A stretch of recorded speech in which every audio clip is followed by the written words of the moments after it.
we're back. If you've been injured in an accident that's not your fault and you don't have an attorney, listen up. We have legal professionals standing by to answer your questions and tell you what your case is potentially worth. Pick up the phone, call now. Hi, my name is Damian Clark. If you have both Medicare and Medicaid, I have some really encouraging news that you'll definitely want to hear.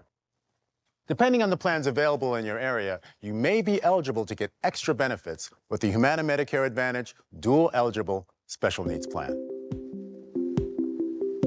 Most plans include the Humana Healthy Options Allowance, a monthly allowance to help pay for eligible groceries, utilities, rent, and over-the-counter items. The Healthy Options Allowance is loaded onto a prepaid card each month, and whatever you don't spend carries over from each month. Plus, your doctor, hospital, and pharmacy may already be part of our large Humana networks.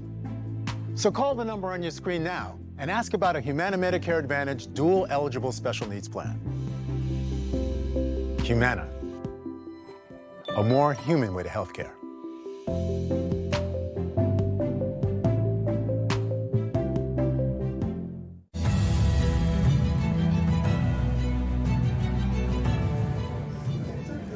Well, today was a great show, Dr. Absolutely. Tom. Thank you for sharing the stage with me. That's right. Because you've been in the last few days. I have. Very Taken fortunate. over. Right. Ending up on a high note or a low note with you, we'll That's have why to they fix. called me. That's Can why you they please called come you. get him? Come bail him out. No, a great job. Great job with Krisha. It was a great show today. I think we talked obviously a lot of economic stuff, 200 days, also international. What big story? What's going to happen with the sit down between Putin and President Trump? That's going to generate a lot of news. All eyes will be on that, definitely. Right, a lot going on in Israel as well. So we covered the globe today. We did. And that's going to do it for us today. Folks, the Dove TV is encouraging and informative. Join me for the John Ankerberg Show weekdays at 4 p.m. right here on the Dove.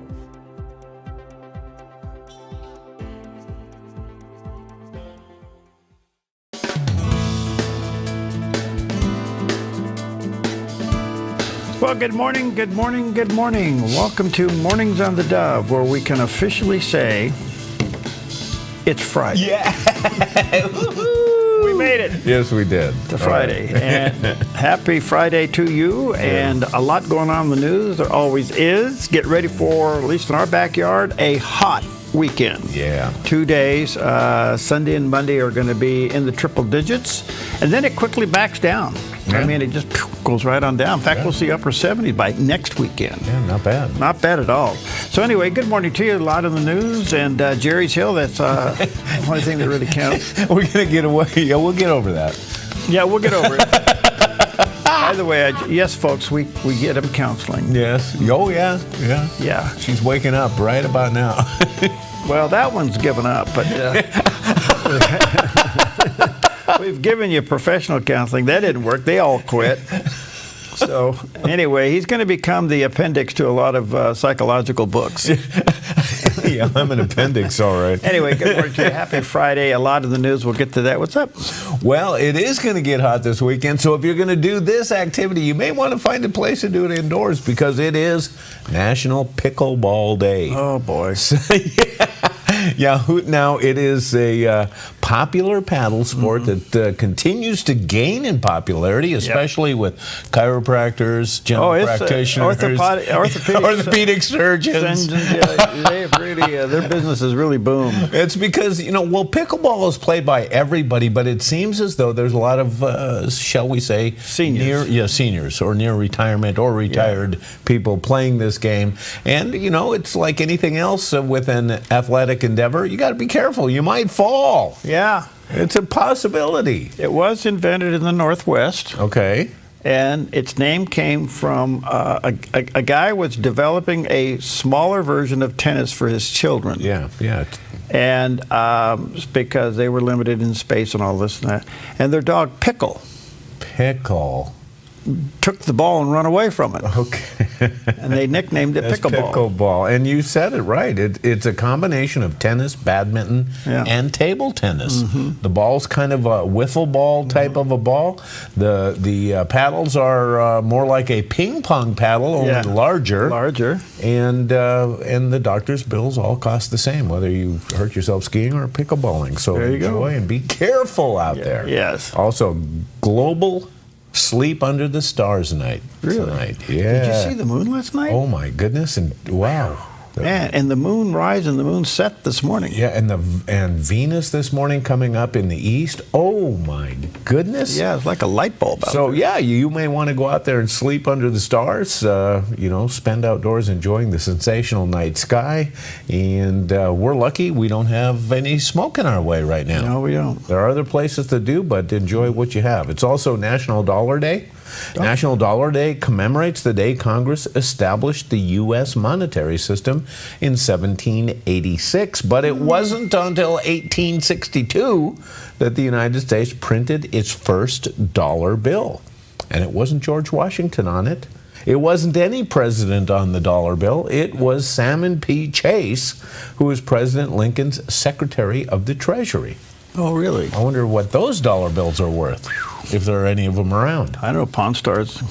See if Oh, they come yeah, in. Ponte. Rick, I'm sure he's come upon those. Yeah. All right. Also, a couple things to eat. It's National Whataburger Day. And Whataburger, a big, burger chain, primarily in the South. We don't know a lot about it. Have you ever had a Whataburger? No, I don't think I have. No, and I've read about it. It's got a faithful following. I was reading about the family-owned Whataburger and all the chains and all. They started in the early 50s. They're the first burger restaurant to use a quarter pounder. In fact, that was their standard burger, basically a quarter pounder, and they had trouble finding buns that would fit it, so they had to go to a local bakery, and they made and they couldn't make the buns because their tins for the buns weren't big enough, so they had to special order it. But when I read about Whataburger, it reminds me about reading about what's our favorite hamburger joint here, family-owned, Christian slogans or Bible verses on In-N-Out. In-N-Out. Reminds me of In-N-Out. So. Maybe I'll get a chance to taste one, but not anytime soon because we don't have them. It's also National Mochi Day, a traditional Japanese rice dessert, and also National Frozen Custard Day. Now, I got it. Now, we're looking at mochis. Now, mochis are interesting. It is made from glutinous rice. What is glutinous rice? And it dates back to the 3rd century. Mochi is said to have evolved during the same time as rice cultivation itself. So as soon as they had rice, they started making a rice dessert out of it called mochi. And but I don't know if it would vie for our attention compared to National Frozen Custard Day. Now, I didn't know until I started putting this together, what's the difference between frozen custard and ice cream? 20 degrees. Well, and egg yolks. Similar to ice cream, frozen custard is made with eggs in addition to cream and sugar. It comes in several flavors. In fact, ice cream vendors Archie and Elton Core invented frozen custard on Coney Island in New York, 1919. They found that adding egg yolks to ice cream created a smoother texture and helped the ice cream stay cold longer. You hit it. On their first weekend, they sold 18,640 cones on the boardwalk. Really? And frozen custard has been a hit since, and I want to try it because it sounds a little richer, a little thicker, a little... Yeah, let's give it a shot. All right. Well, we're getting some of these wildlife overpasses over... Yeah. And I don't know what the success rate of them is, I but... guess we got one for the Siskiyou. Oh, I know. And we've seen the drawing board version of it. Yeah. We haven't seen it under construction yet. Yeah. But did you know that the Netherlands built a squirrel bridge? We're looking at it right now. It's a real thing. And it is after a few squirrel casualties, the Netherlands officials built a squirrel bridge across N44, a motorway, and the 2-year project cost over $220,000. And to date, only 5 squirrels have been seen crossing it. 220,000 divided by 5. You figured out how much per trip it costs. But that's one of the things about these bridges for wildlife. They're great ideas. Will they be used? Well, that's a great question. Now, some of them have worked. Yeah, and but if they put trees up there and everything else, right, it looks more like the natural habitat. Right, yeah, like the environment. Instead of that, looked like a suspension bridge. I remember when Peggy and I were first married, I was a pilot for a company that built freeways. And we were building freeways down in Southern California, and I'd fly down there a lot. Wow. And the job got shut down because nobody built into the factor that the turtles were crossing the new freeway. No way. No way. To lay their eggs and have their babies. Really? So they had to stop the construction and put in a turtle tunnel. No way. And fill it full of sand so the turtles could finish their migrating. You know? Did they find the tunnel? Yeah, they did, but because they saw the path. Okay. But it was really interesting. I go, wow. And that was, I won't say how many years ago that was. Did you put little turtle signs down to point? Yeah, go here. Maternity ward over here. Counseling over here. Yeah, counseling over here. All right, that's what we got. Okay, well, we'll never have a Jerry tunnel or bridge, but who knows? Maybe we will. We'll have a Shady Cove building bridge crossing. We already got one. Anyway, here's the weather. A look at our weather from Grange Co-op. Today in northern Oregon and southern Washington, partly sunny, gradually becoming sunny in Vancouver and Portland with highs in the low 80s. Sunny skies for Wilsonville and McMinnville with high temperatures in the mid-80s. Moving down the Willamette Valley with sunny skies and daytime high temperatures in the mid-80s for Salem, Albany, Corvallis, and Eugene, with a calm wind becoming north 5 to 9 miles per hour this afternoon. Nice weather continues across the central Oregon high desert with sunny skies and daytime highs in the mid-80s in Prineville and low 80s for Bend and Sun River. Over in Boise, Idaho, sunny with a high near 83. Sunny and breezy along the Oregon coast with daytime highs in the low 70s for Coos Bay and Port Orford, near 60 in Brookings and 69 in Crescent City, California with a northwest wind gusting up to 30 miles per hour. In southern Oregon, sunny in the Rogue Valley with high temperatures in the mid-90s for Grants Pass and Medford and near 89 in Ashland. In the Klamath Basin, sunny in mid-80s with a light northwest wind. Into northern California, sunny with a high in the low 90s for Wairika. Sunny and hot from Redding with a high near 104 through Chico near 101 and Sacramento with a high near 100 with a light and variable wind. In the Bay Area, gradually becoming sunny in Santa Rosa with a high near 88 and Napa near 86. Sunny in San Francisco with a high near 73. And today in San Jose, sunny in low 90s with a light northwest wind. It's a snapshot of your Friday weather from Grange Co-op. Hi, good morning to you. And there is the shot that we've been looking for quite some time. That is a beautiful sunrise this morning. And that's Mount McLaughlin way out there. Have you noticed the days are getting shorter? Oh boy, are they. And you know what I noticed driving home last night? What? Leaves are falling. And I think, well, we have it, look, it's dry. Yeah. It's dry, but quite a few leaves on the ground. Okay, all right. Well, here is a phrase that is talked about, and I'm very curious to see how Pastor Jack Hibbs addresses this. It is the biblical command, judge not. Let's be honest. The Bible says that we shall not judge. And then the Bible turns around and says, judge one another and judge yourself. This is one of the bummers about us in the English language.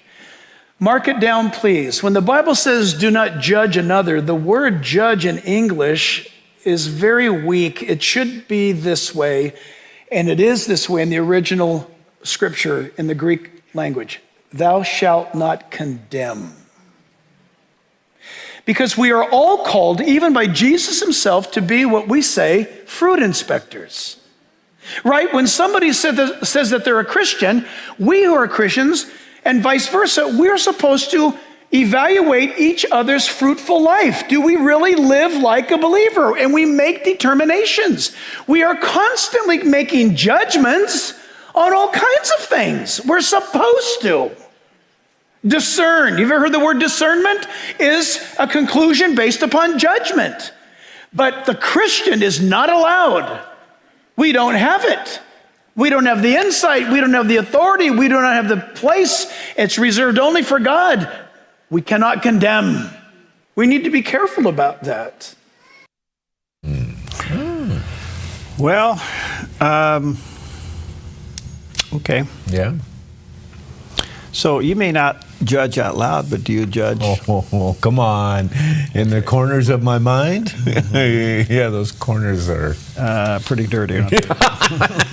Let's get out of there. All right. Okay. Good morning to you. 12 minutes past the hour. Top stories. Let's take a look. And, well, this is kind of interesting. Right on the heel of President Trump going to Moscow to meet with President Putin, Putin is flying some drones into NATO territory, kind of provoking things. It's kind of like he's sticking his nose. It's kind of like he's, I don't know. This is really weird. But anyway, whether this is intentionally or careless, but he tested the political will of NATO by collectively defense guarantees there in that area, better known as Article 5. Now, I haven't read Article 5 of the NATO agreement, so I haven't the foggiest idea what that means. But apparently, in the last couple of days, drones launched from Russia-aligned state have been piercing airspace, drawing alarms from the region's political and military leaders. Now, why is he provoking this? Yeah. Now, apparently they're going to meet. President Trump and President Putin are going to meet, and could be as early as next week. Do you remember when President Reagan met with Gorbachev in Iceland? Iceland? Yeah. And they walked out? Yeah. You think we may see a deal here? Yeah, I don't know. Do you think Trump could walk out of this deal? You know what? Trump would walk if he doesn't get the deal he wants. Yeah, I think so. Yeah, I mean, he just blew up the Senate on Schumer. Sure. Over an extortion deal for $1 billion+. I told Schumer to go someplace. Well, it was really hot. Yes, it was. Yeah. Anyway, go to Southern Oregon on Sunday. There's fires. So anyway, we'll see what happens. But it's you kind of go, okay, Vladimir, what why are you doing this? Yeah. I don't. So what the president is saying now, look, he's going in with a little bit of an upper hand because he's telling countries that are buying oil from Russia, we're going to up your tariffs if you keep doing this. Yeah. That is an economic disaster for Russia. Oh, yeah. And so anyway, we'll see. This is high-stakes stuff. Oh, boy. Okay. Well, do you remember when the Supreme Court said to the lower courts, quit doing these crazy things? Yeah. Right. Don't do these national injunctions. Right. Blocking the president from being the president. Yeah. Yeah. In fact, it was even brought up under emergency review the other day, and Chief Justice John Roberts said the court was clear that its decision is clear. You can't do this. Well, guess what? They're doing it anyway. Of course. The federal judge yesterday ordered temporary pause to further construction of the migrant detention center in Florida, Everglades, known as Alligator Alcatraz. Really? And so District Judge Kathleen Williams issued a temporary restraining order in a lawsuit filed against the Trump administration by Friends of the Everglades and the Center for Biological Diversity to stop doing this. Okay, so let me ask you this. This is rhetorical. Can a judge be brought up on contempt of court? I don't know. I really don't know. What is the consequences for judges that don't obey the order Supreme Court ruling? Ruling? Yes, yeah. I don't know. So can they be brought up on contempt charges? I don't know. So that's kind of what's going on. And what good is the Supreme Court ruling if a district judge or a district court can ignore it? Well, I had a person on yesterday who was literally worked for the Trump administration. She's an attorney, right. And she was at Mar-a-Lago when it got raided. Right. She was there. Yeah. And the bottom line of all of this was she said that the left has so corrupted the judicial system that they know in the end there's no consequences for breaking the law. Oh, wow. So if you can compromise judges, Yeah. the only people that can throw out a judge is Congress. Yeah. and will they do it? No. See, it's too so they saw an ambiguity, so to speak, in the system. Yeah. So anyway, we'll see where it goes here. All right, the other story is, the president has always had this tug of war with the Federal Reserve, and especially Chairman Powell. They just flat don't like each other. But in the meantime, two of the governors on the board voted against Powell's ruling, his last one, to keep the interest rate at the same. And at the end of the day, one did resign, and it's Governor Andrea Kulger. She reported that she'll be stepping down. So that opened up a slot for the president to appoint somebody to sit on the governing board of the Federal Reserve. And so he has named White House Counsel of Economic Advisor Stephen Miran to be the person. And he basically said he's been with me from the beginning. My second term, his expertise in world economics is unparalleled. So he will serve temporarily on the board. Now, the president is always toying around with what he's going to do in replacing Powell, because Powell can't be removed, but his term does end in May. Okay. And there are threats that he's going to name Powell's successor fairly early. Basically to intimidate him. Oh no. Okay. Right. Well, in the meantime, other people have gone after Powell, because why does the Federal Reserve get a remodel of a building? Listen to this. This is a remodel of the building in D.C. Okay. $2.7 billion. That's quite a remodel. The overruns took it to $3.1 billion. Wow. Billion. What are you doing, the Taj Mahal? So President Trump puts on his hard hat and goes on a tour with Powell to take a look and say, what's going on here? Right. And when they kind of get through the tour, they're at the end, and there's the cameras, and here's what he said. Well, thank you very much. We're looking at the construction, and we're with the chairman, as you know. Chairman, come on over. And we're just taking a look at what's happening. It's a tough construction job. They're building basements where they didn't exist, or expanding them, and a lot of very expensive work. There's no question about it. And Tim has been with me for a long time, and you're in charge of the committee. Indeed, one of the reasons I wanted to see it is the overruns and the expenses. Wanted to figure out why. So we're taking a look, and it looks like it's about 3.1 billion. It went up a little bit, or a lot. So the 2.7 is now 3.1. I'm not aware of that. Yeah, it just came out. Yeah, I haven't heard that from anybody. It just came out. Our notes said it about 3.1 as well. 3.1, 3.2. This came from us? Yes. I don't know who does that. You're including the market renovation. You just added our entire capital. And you just added in a third building. So that's a third building. Well, no, but it's a building that's being built. No, it was built 5 years ago. We finished Martin 5 years ago. 30% over. It's part of the overall. So we're going to take a look. We're going to see what's happening. Come on, man. Look at that bill. It's 3 point. That's not true. The overruns are another $500 million. I don't know. I don't get it. Oh, yeah, look, it's right there.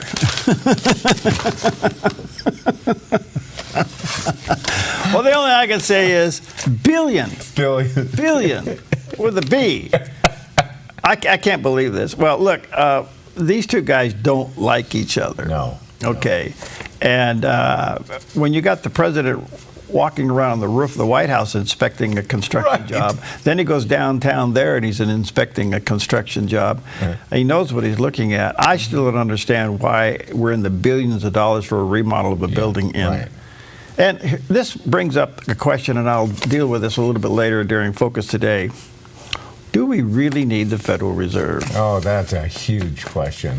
Yeah. So anyway, well, do we really need our hard hat? We should go tour our own construction zone. Well, we're in construction zone. Yeah, we need these. They actually were walking on the roof the other day, right up there when we were trying to do the show. They were grinding little sun windows up there. It was something. But okay, well, we're not going to take $1 billion break, but we'll be right back.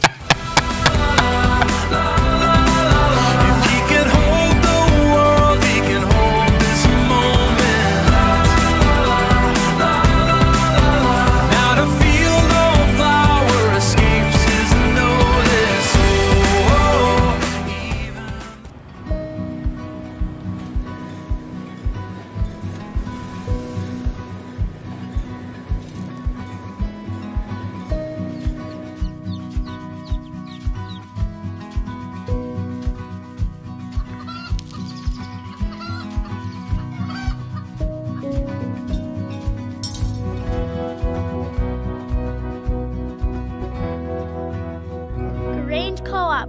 big ideas grow.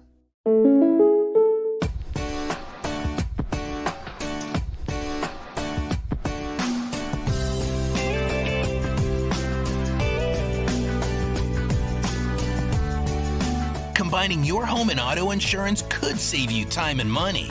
And who doesn't like that?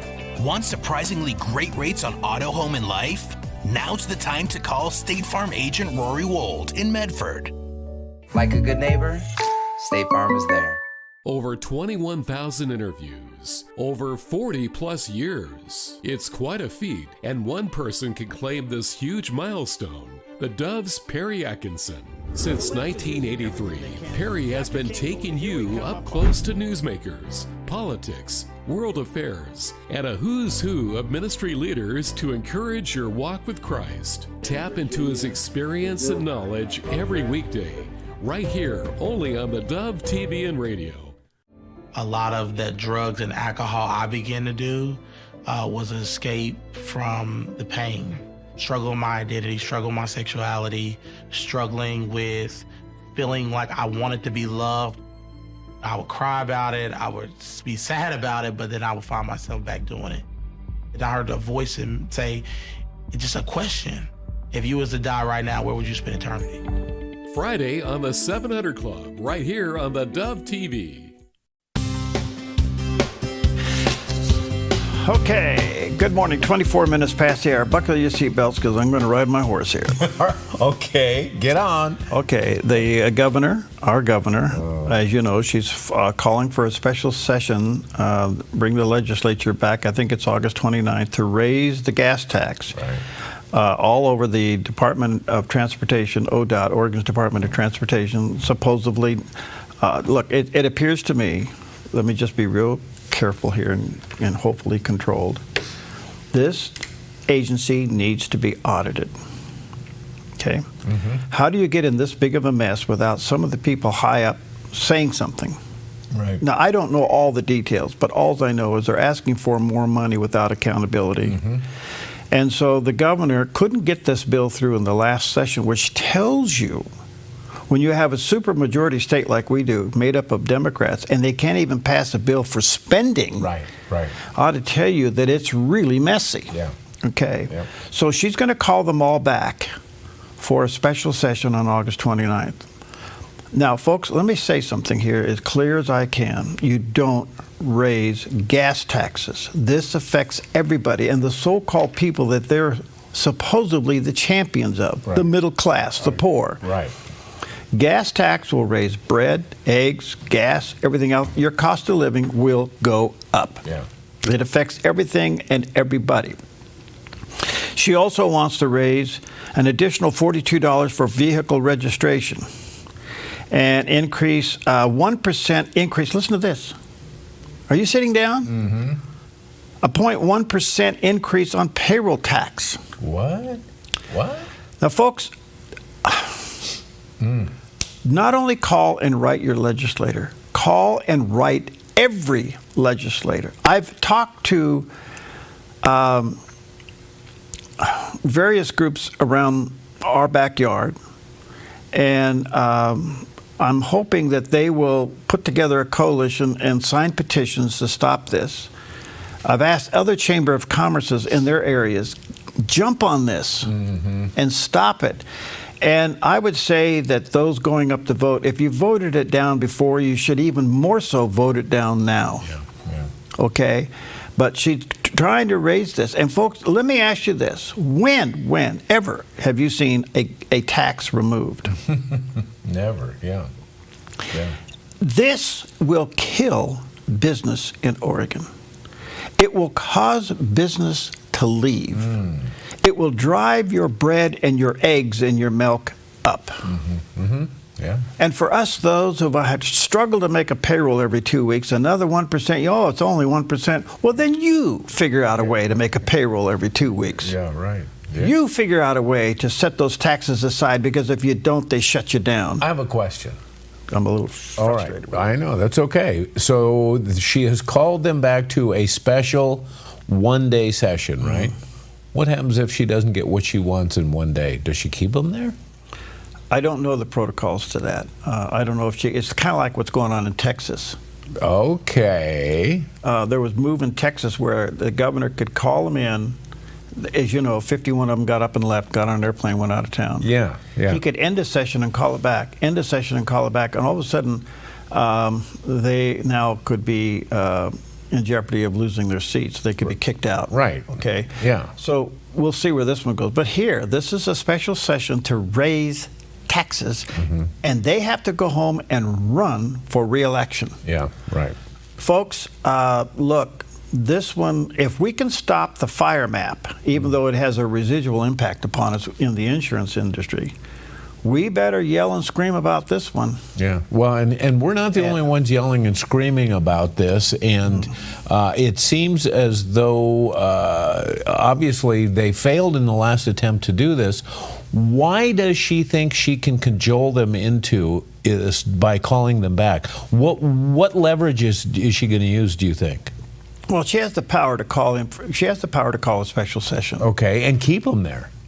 And keep them there, but they can vote it down. They did it before. Right, right. Well, I don't get it. I don't understand why she thinks she's going to, move them into it this time. Well, let me tell you what the rhetoric's going to be. Okay. First of all, there'll be layoffs starting in September. What? If you're going to lay off the guy or the gal that's out there doing the work, because the high echelon wasn't paying attention to the balance sheet. Yeah. They're laying off the wrong end of the scale. Right. Okay. The other thing is, we got potholes, we have to fix them. And it's all about safety and maintenance. We got to have safe It's going to be totally emotional. What happened to the pothole money that we were using before? Well, see. Yeah, and why, we're not the only ones calling for an audit here. I mean, I'm hearing this over and over again. How do you get somebody inside the system to call for the audit? We're on the outside looking in. How do you get somebody who's actually part of this process to do the same? Well, I think the Republicans, look, I realize that they're in a minority, but that doesn't preclude them from doing the right thing. Yeah. They ought to form their own coalition and call for an audit and let the Democrats vote it down. They ought to just do everything they would do if they were in power and let the Democrats vote it down. And then they have to live with that when they go up for re-election. And the fact that they couldn't get it through the last legislative session tells you how delicate this really is, because the Democrats do not want to go back into the district and run for re-election knowing that they raised your gas tax. Yeah. So the only thing I can say, folks, this has to be stopped. And I would say Chamber of Commerce's up and down the state of Oregon, kick in and have your members start writing. Put together a petition, have people sign it. Yeah. And get your legislators and send them emails. Now, I realize I'm pretty emotional about this, but you run a business in the state and try to make payroll. Try it and see how it goes for you. Yeah. Under the regulations they impose that they don't live under. Yeah. So the only thing I can say is that when you write your letters, be respectful. But the bottom line is this agency is being mismanaged and it needs to be audited. Okay? And we don't want to raise gas tax. This is crazy. Did I make my point? Yeah, you did. And you said when you write your letter, be respectful and remember, sign it. Yes. Sign it. Let them know the district you live in. Absolutely. So you have an obligation to contact your representative and your senator, okay? But you can also go on the state website and send that same letter to every legislator and to the governor. This needs to be knocked in the head, right away. Remember when they were going to supposedly raise tobacco tax? Oh, yeah. They were going to go into the rainy day fund. Right. They had other ways of looking at it. Now they're back to gas tax. Yeah. And a 1% payroll tax. This is now something new to me. This is enough. This is enough to make me have to take high blood pressure. Oh, no. Because these people don't get it. They don't get it. Right. Yeah. Okay, said enough. Have a nice day. Take a look at the satellite image. This is what it says out there. Oh, yeah. Severe clear. There's a lot of activity to the north, but we are in for a building of high pressure. Yeah. over the next several days, so high that we'll see triple digits Sunday and Monday. Yeah, 103 on Saturday, and maybe up to I take it back, Sunday 103, 104 even, maybe on Monday before we start to inch back down. Yeah. So it's going to be a hot one this weekend. Be very careful out there. All right, well, Newsmax played this clip of Jeanine Pirro speaking out on anti-Semitism and hate crimes during an announcement of the indictment of the Jewish Museum shooting suspect. Let's listen in. And now I want to make something perfectly clear. Violence against anyone in this district will not be tolerated, especially violence which has hate at its core and is the genesis of violence. The president put me here to do a job, to clean up the district, to make sure that crime doesn't overshadow this phenomenal city, our nation's capital. And I have throughout my career fought anti-Semitism for 32 years as a prosecutor and a judge. I do so. I fight hate crimes with a vengeance. So don't even think about targeting people in this district because of who they are or because of where they're from. I promise you, justice will be swift, and it will be certain. And I will work furiously and diligently with my phenomenal staff to make sure that we prosecute every one of these cases. This is the nation's capital. This is where we celebrate unity. Hate has no place, but justice will rule. Wow. Go Judge Jeanine. Yeah, she's on it. And isn't it really interesting, the hypocrisy of all these words? Hate. Yeah. You know, and it takes a Republican to stop hate. Right. Right. When the Democrats promoted it as a tool to get what they wanted. Right. I mean, sure. It just drives you over the edge. Yeah. Well, good for her. I'm getting emails on my preaching this morning. How's it going? So far, 3 thumbs up. So that's good. Oh, I was going to say, what's there to disagree? Well, look, Ding! Here comes another. This sounds like I'm promoting. I'm not. The fact of the matter is, blood, sweat, and tears to keep this ministry alive for 43 years. Okay? Yeah. And everything is against us in Oregon of running a ministry, a nonprofit organization, let alone a corporation. Right. And are we going to have to lose a Lithia? Are we going to have to lose a Nike? Right. Are we going to have to lose, whatever, a Columbia Sportswear? Yeah, yeah. These people do not know how to read a balance sheet or what it is to make payroll. They are public trough suckers that need to go get a real job. Have a nice day. We'll be right back. Okay. Away from surrender, one step away from coming home, coming home. One step from arms wide open, His love has never let you go. The threat of wildfire poses a growing risk to Oregonians. You can prepare now by taking 3 important steps. Create a home inventory, make copies of important financial records, and contact your insurance company to make sure you have the right amounts and types of home insurance coverage. Be wildfire ready by being insurance ready. Visit dfr.oregon.gov/prepare now to learn how.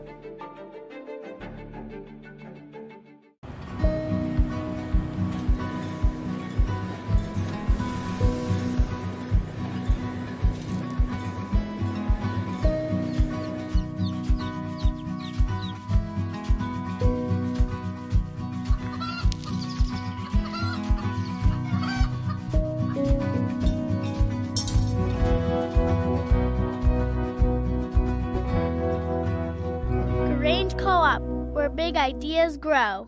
Welcome to Rise Direct Primary Care. Imagine a healthcare experience where you're known by name, cared for like family, and treated with compassion. How is that possible? With an affordable, flat monthly membership, you receive unlimited primary care and minor urgent care visits. No insurance needed. At Rise Direct Primary Care, we offer a friendly, affordable healthcare experience where you get a whole hour with your provider. Located in Central Medford and accessible by phone or text, we can typically get you in the same or next day. We prescribe urgent care medications directly from our office, saving you a trip and wait time at the pharmacy when you'd rather be at home getting better. Personalized medical care with a human touch. Rise Direct Primary Care is all about healing the sick with compassion and keeping the healthy healthy. Rise Direct Primary Care. We're here for you. Visit risehealthdpc.com or call or text us 541-827-8603. 541-827-8603.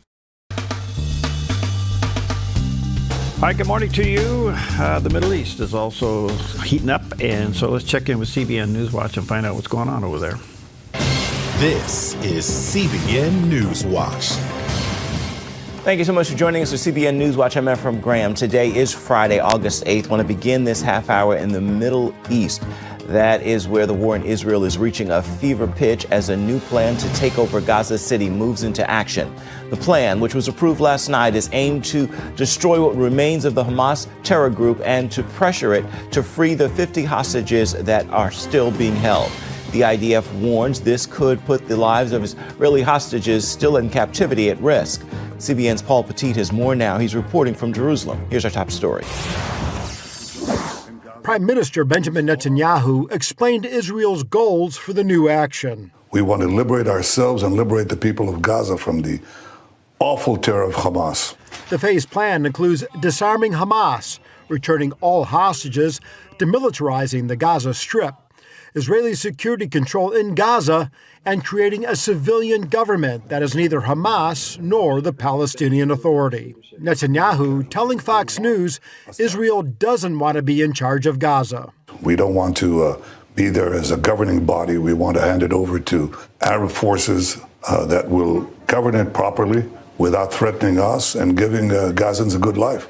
That's not possible with Hamas. Netanyahu says Israel and the U.S. agree on certain principles for a post-Hamas Gaza, including non-Israeli civil control. President Trump says he will collaborate with Israel to run additional food distribution centers. That's what I'm focused on. As far as the rest of it, I really can't say. That's going to be pretty much up to Israel.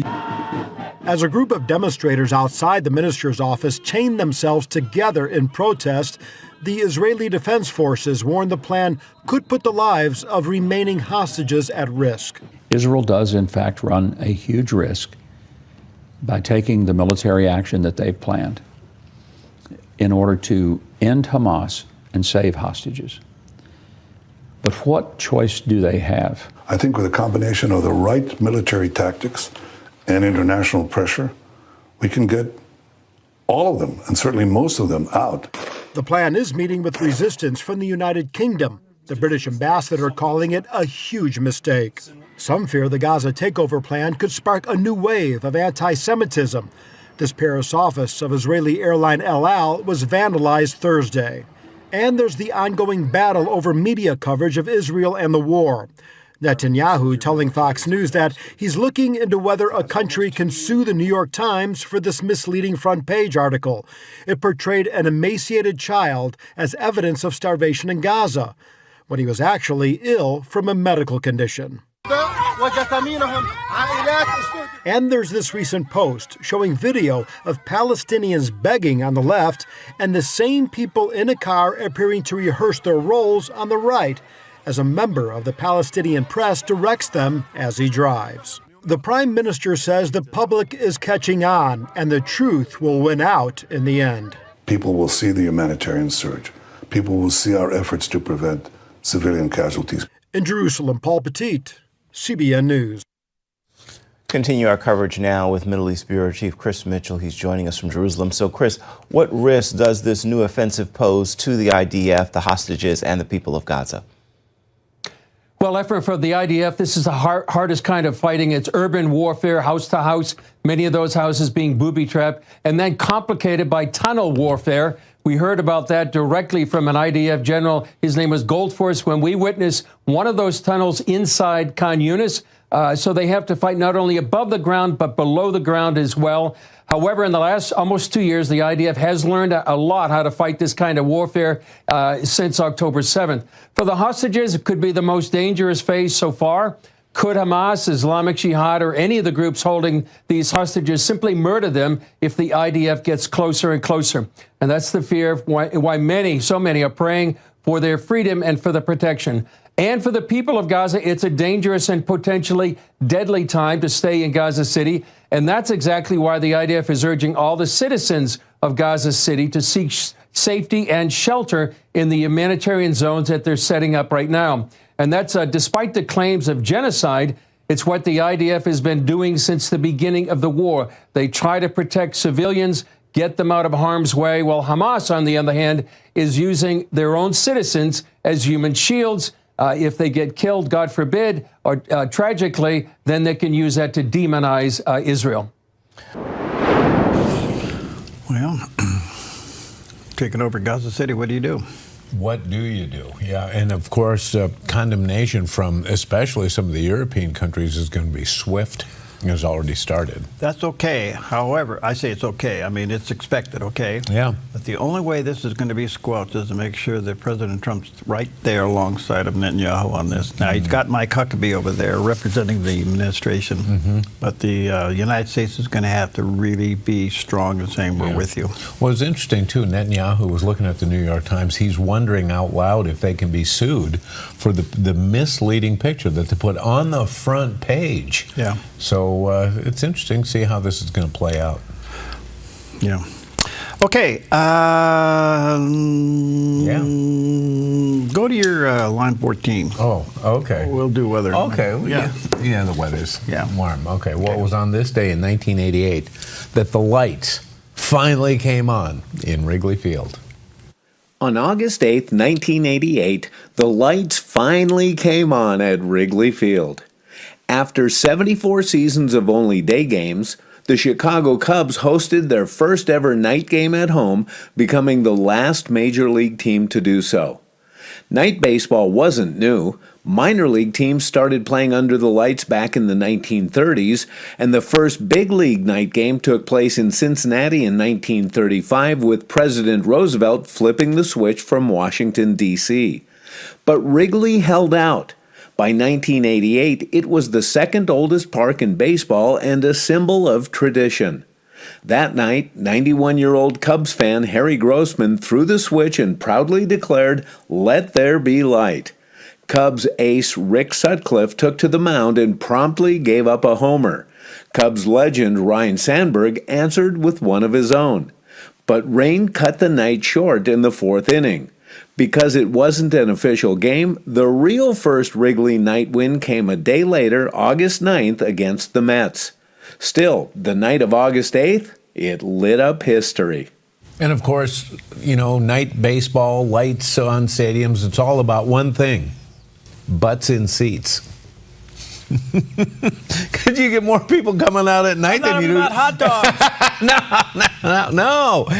You know, a lot of people have trouble getting off work to go see a day game. Yeah. But, you know, a lot of us can go out and sit down and enjoy a night game. So is it harder to see the ball? It is. You know, there are some studies that show that some players especially have higher batting averages during day games than they do night games.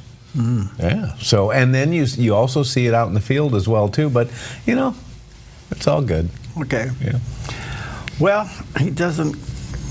Well, speaking of all good, not necessarily all. His is in his seat. We'll be right back. Okay. Lion of Judah, he's roaring with power and fighting our battles, and every knee will bow before you. Our God is the Lamb. Looking Looking for an all-inclusive experience? Take an unforgettable ride along the wild and scenic Rogue River with Hellgate's high-speed spins, stunning Rogue River scenery, and incredible wildlife. Then, kick back and relax with our all-you-can-eat brunch or dinner at the Hellgate River Lodge. Whether it's family fun, a weekend with friends, or a romantic trip for two, Hellgate makes it easy to turn a wild ride into a local's vacation. Book your adventure now at hellgate.com. Hellgate Jet Boat Excursions, where adventure runs wild. Stewardship begins with the knowledge that nothing belongs to us, but everything belongs to the Lord. This helps us to run a business not in the fear of lack, but in the assurance of His care and provision. Such a perspective eliminates the drive to sell and replaces it with a heart that says serve. This begins with serving our clients and coworkers with integrity and genuine care. That's why McKelly's is automotive service with a heart for God and treating others as we ourselves would want to be treated. Our promise is to never sell our clients anything we don't believe they need. Another is to do all we can to meet other needs, such as shuttle service and loaner cars, or taking the time to really listen, even at times praying with our customers. Sometimes this means sacrifice, going above and beyond, but that's why I work for Kelly's Automotive Service, honoring God while serving people with honesty and integrity. Have you seen Mornings on the Dove? Late for church. I'm pushing it a little bit. And the guy in front of me is dogging it. I mean, you get maybe a little too close. So you're trying to push him a little bit. I got to get there. And you get to the church parking lot, and they turn in front of you. So you watch which way they go when they go into the parking lot. You go the other way. And Pam says, I told you not to do that. Yeah. Okay. And she was right.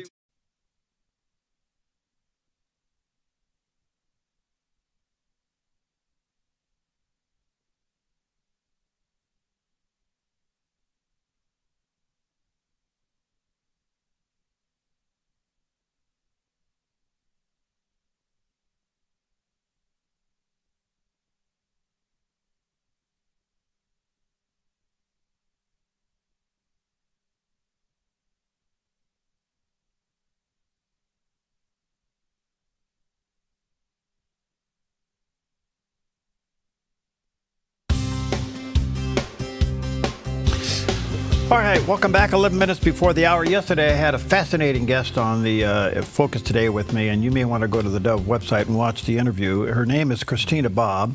She's an attorney. She worked on the Trump campaign. She was at Mar-a-Lago when it was being raided. She's worked with the RNC. She's a journalist. She's really been, and she herself has been indicted on several occasions post Mar-a-Lago. And most of them have been dropped. She's down to one more, and she thinks that's going to be dropped. Oh. But I asked her about all the lawfare that's going on, because she is really on it. You know, she's been there frontline watching it happen. I said, what about this prevailing attitude that they'll never be held accountable? Yeah. I think this cynical attitude that they'll never be held accountable is one of the most dangerous things that we are allowing to happen. They should be. I'm not looking at it to be that I'm a conservative going after a liberal. Right. I'm after the integrity of the law, because the moment we're lawlessness, anything goes. That the law has to be upheld. But what about this attitude? Oh, well, they'll never be held accountable. Yeah. I asked her about this, and here's what she had to say. My profession is in dire straits at the moment. I make no qualms about that. But no, if I may be so bold, I would say that's a really lazy attitude from many Americans. And most of the Americans that I talk to, and I worked for President Trump's campaign, I worked at the RNC, I traveled all over the country, I talked to folks all over in every state, talked to grassroots on the ground. So I've talked to a lot of Americans about what's happening. And the ones that I see who say that, oh, well, there's nothing I can do about it, most of them aren't trying to do anything about it anyway. The people that I talk to that are working really hard, that are knocking on doors and signing petitions and emailing their senators and emailing their legislators and calling their governors and trying to make a difference, they don't say that.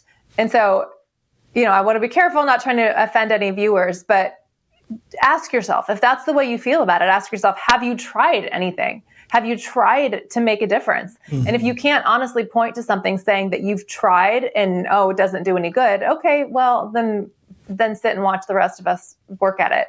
But I think it's a lazy attitude. I also think the Lord can save by many or by few, right? Mm-hmm. And so if you're scared and want to go home, just like the story of Gideon, then go home. But don't pretend like it can't happen.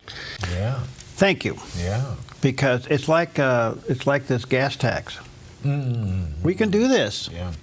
We can do this. Mm-hmm. We did it on the fire map. Right. Yeah. We can do this. Okay, and if you're going to let cynicism take root in your heart, what good are you? Mm-hmm. You're just a negative person. The system still works if you work the system. It's pretty simple. Excuse me. I'm still coming off my horse. I got one foot back on the ground, the other one's still in the stirrup, so I'll back up a little bit. You're getting offers of free blood pressure medication? I am. Somebody said... I don't know what % you're taking, but I don't know if I really want that. That's really good. All right. I like it. All right. Well, here's a great story about people helping out and just doing the right thing. That tiny beep from a metal detector usually means trash, but not always. Just ask Laura Emanuel, who lost both her wedding rings on a sunny day in Cape May, New Jersey, after taking them off to apply sunscreen and forgetting them in the sand. Unsure what to do, she reached out to Jeffrey Legg, a Cape May firefighter and part-time hero who runs Ring Finders Cape May, helping people locate lost valuables with his trusty metal detector. On his first sweep, nothing. Then came a storm, pounding rain and winds that made hope fade even further. But days later, a family playing on the beach found one of the rings and tracked down Laura through social media. That gave her the courage to call Jeff again. At 5 a.m. the next morning, he returned to the beach, and this time he found it, her diamond and platinum wedding band. Laura called it a superhero moment. 2 rings, 2 strangers, 1 unforgettable rescue. And this is starting to happen more and more. There are even YouTube channels from guys like this guy with the metal detector who go out and they find things for people that have gotten lost. Or they just go out and they, roam around on their own and they find stuff. And sometimes then they'll post it on social media and say, hey, I found this. Yeah. And it connects the dots with people who have lost it. You can't believe how many iPhones I've seen returned. It's and stunning. These watches with the rubber band. Yes. So these watches with the rubber band is the worst one you can go swimming with. Absolutely. And I find videos of these guys that they go to these cliffs where people jump off into the lake and they throw these magnets down and they start pulling in watches and iPhones. That was my next thing. And jewelry. Magnet fishing is a big deal. And you know what? It is so much fun to watch. The grandkids and I sit and watch magnet fishing videos together. I'm not kidding you. Grandpa. What a family activity, huh? Grandpa, look at what they found. Oh, Grandpa. And there's one guy, and we do it. In fact, if they're watching right now, they're going to crack up because there's one guy who says, hey, guys, what you doing? Yeah. I got my 360-degree magnet today, and we're going to see what's out here. You're kidding. No. So it's a show? It's a show. Yes. And your grandkids like it? We sit, they tune it in. They come over and they go, let's watch that guy, Grandpa. Come on. Okay. So we tune in, and then he pulls in and he goes, well, what's that? Okay, Jonathan, Pete, Jenna, you guys are going to have to get your kids, I don't know, you might want to take them to the mall or something. Yeah. Who said we're easily entertained? Oh, my stars. Oh, yes. Okay, well, that's good stuff all the way around. Bill Walton will be with us. Todd Sheets will be with us. Got some great conversation coming up today, so stick around for that. In the meantime, 1 Corinthians chapter 1, verse 18. The message of the cross is foolishness to those who are perishing, but to us who are being saved, it is the power of God.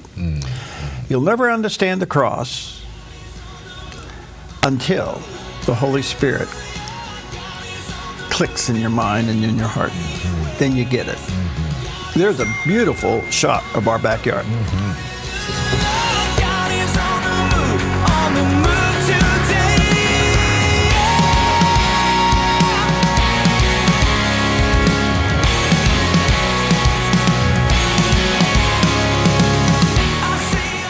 Applegate River Golf and RV Resort, a pristine 9-hole course alongside the Applegate River. Their clubhouse offers a golf simulator experience. The RV Resort is adjacent to the golf course with convenient pull-through parking. Applegate River Golf and RV Resort. Information at applegaterv.com. Buying or selling a home can be stressful. It's one of the biggest decisions you'll make in your lifetime. That's why it's important to work with someone you trust, someone who has the right experience and knowledge of the market. Hi, we're Patrick and Paulina Leiser with Leiser Real Estate Group. And whether you're looking to buy or sell a home, our mission is to take the stress out of the transaction and make it as seamless and rewarding as possible.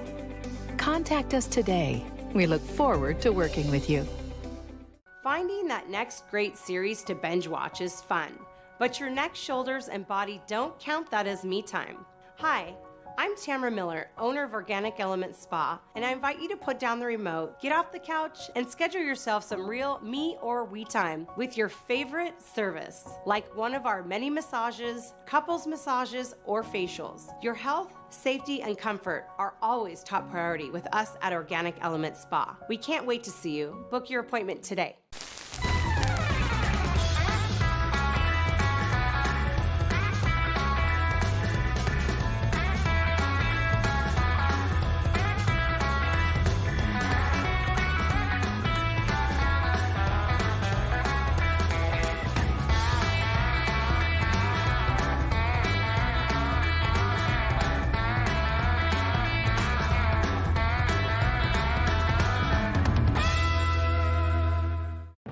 Have you seen Mornings on the Dove?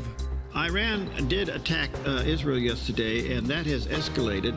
This is the cost of freedom and liberation. It doesn't minimize the pain and the suffering here and the death. G7 is interested in monitoring their program.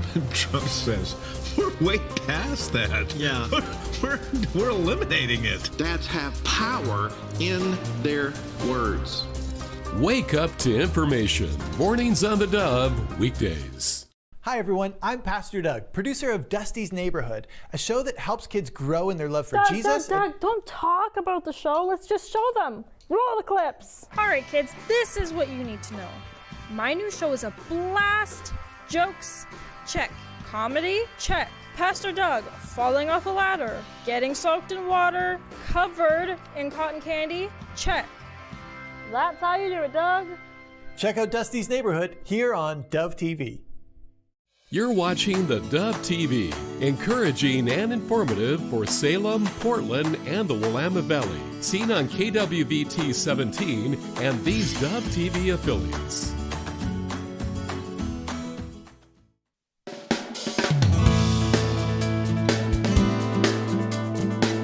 Well, good morning, good morning, good morning. Guess what? It is officially Friday. Yahoo! And Jerry has made it all the way through this whole week. Yeah. Yep. And I'm walking with a gimp just as much at the end of the week as I was at the beginning. But you're doing better. But I'm walking. Yeah. You don't have crutches. You don't have braces. You got both shoes on. Same, and they're the same color. Same color. Now they're a little bigger than I normally wear because my right foot is a little bigger than my left. But hey, who's you're getting along just fine. Thank you very much. Yeah. Right. Before you know it, you'll be mopping floors again. Right, Pam? Yeah, she's laughing. All right. Anyway, good morning to you. A lot going on in the news. There always is. Beautiful weather out there, and get ready for the word hot over the weekend. At least in our backyard, triple digits are coming our way. Mm-hmm. And what do you got? Well, it is going to get hot, so if you can find a court indoors, by all means, take it. But it is National Pickleball Day, celebrating a popular paddle sport that continues to gain in popularity, especially in some of the medical community. Yeah, well, the orthopedic industry has skyrocketed. So much so they can put in a multi-million-dollar surgery center right across the street Exactly. here. Yeah. And I bet there's residual effects to general practitioners, to chiropractors, to, oh, well, you fill in the blank in the don't healthcare know. I think they ran out of knees the other day over here. That's funny. Well, so a warning: if you're going out to play pickleball today, be careful. Okay, be careful. Yeah. People do fall down sometimes, and it is a popular sport with retirees. And again, a kind of a combination of tennis, badminton, and table tennis. Mm-hmm. So don't fall down. Be careful. Named after the dog that stole the ball. Oh, that's right, Pickle. Yeah, Pickle or Pickles? It was Pickle, okay. From what I understand. Okay. It was Pickle, and he took the ball and ran off with it. So a father was trying to figure out entertainment for the children, so he took a combination of all these games and brought it into a small court with paddles, with a wiffle ball. Yeah. And then they were playing and having a good time. The dog ran off, so they called it pickleball. Yeah. And now it's a national phenomenon. And speaking of retirees, you know who I saw a video of on YouTube playing pickleball was John McEnroe. Oh, really? Yeah, the ex-tennis great. Well, there you go. Now he's playing pickleball. Well, that's good for him. Yes. Yeah. I wonder if he's arguing with the line judge. Remember his tantrums? Oh, gosh. Oh, my gosh. Yeah. Okay, moving on. It is Global Sleep Under the Stars night. A great weekend for it, actually. But tonight is that night. Go out there. You couldn't do it last night. That moon was just like a light bulb in the sky. Wow, yeah. Yeah, pretty bright. So Yeah. enjoy that. Also, it is National Whataburger Day. And Whataburger is a hamburger chain primarily in the South, started in Texas in the early 50s. I was going to say, they had to start in the South because they took all those words and made one word out of it. Remember the comedian that did that? Yes, and basically the guy who invented Whataburger actually invented the Quarter Pounder and had to have special buns made for his Whataburgers. And his intention was he wanted somebody to be, first of all, he said he wanted it big enough you can't hold it with one hand. You have to hold your burger with two hands. And when somebody took a bite from it, they wanted the reaction to be, what a burger. Okay. Yeah, so anyway, it's an interesting story. It kind of reminds me of our very own In-N-Out Burger In-N-Out story. Burger. Family owned, and again, this one in the South. So if I had a chance, I would love to try a Whataburger. Whataburger. Instead, I'm going to try a National Mochi Day, which is a traditional Japanese rice dessert made from glutinous rice. Glutinous? What is glutinous rice? High in gluten?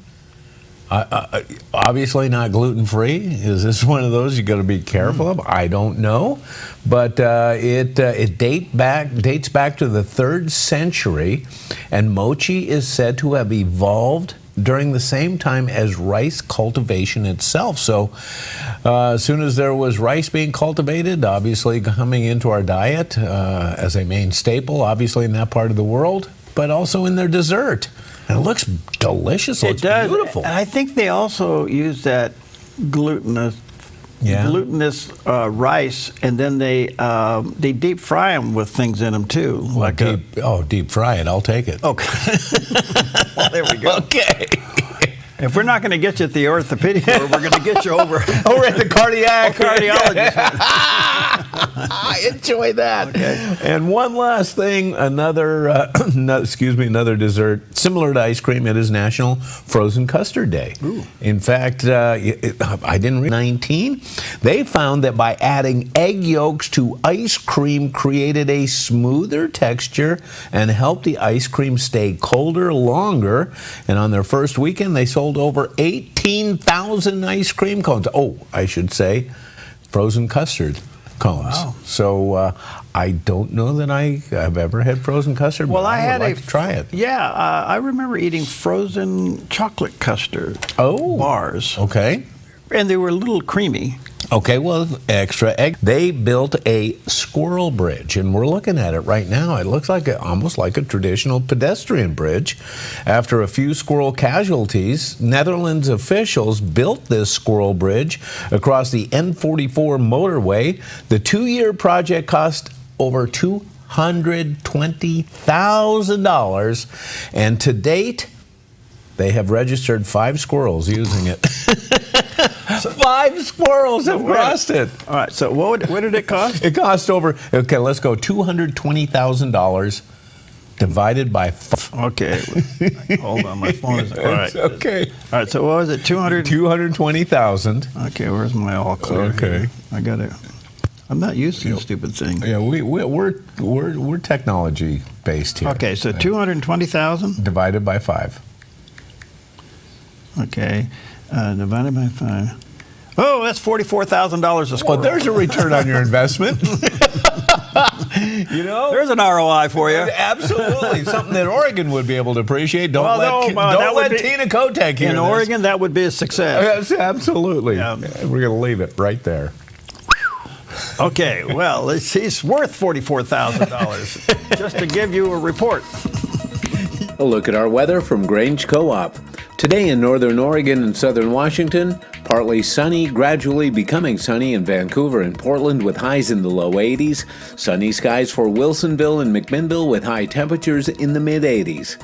Moving down the Willamette Valley with sunny skies and daytime high temperatures in the mid-80s for Salem, Albany, Corvallis, and Eugene, with a calm wind becoming north 5 to 9 miles per hour this afternoon.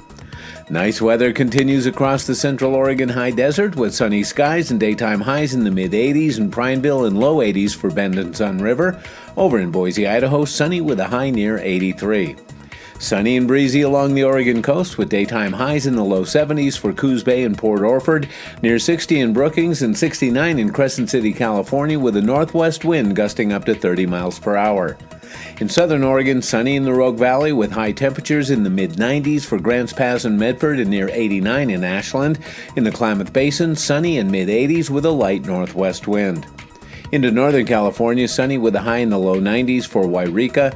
Sunny and hot from Redding with a high near 104 through Chico near 101 and Sacramento with a high near 100 with a light and variable wind. In the Bay Area, gradually becoming sunny in Santa Rosa with a high near 88 and Napa near 86. Sunny in San Francisco with a high near 73. And today in San Jose, sunny in low 90s with a light northwest wind. It's a snapshot of your Friday weather from Grange Co-op. All right, and a beautiful shot from the top of Roxy Ann. This is looking down at the south end of the valley this morning, and the contrast of colors and the beautiful clear skies. Wow, what a beautiful morning. And get ready, because that picture will spell hot. Yes, it will. And it does spell hot by, well, actually starting tomorrow and right on through until Monday. So be careful out there. All right, well, I'm looking at the definition of the word grudge. A persistent feeling of ill will or resentment resulting from a past insult or injury. It persists, often leading to negative emotions and strained relationships. So when I say grudge, you know, some people may have a person that comes to mind. You think of the concept of a grudge, but anyway, Pastor Jack Hibbs is here. He encourages us to take any grudge that we have immediately to the cross. A grudge is something that we keep like a pet.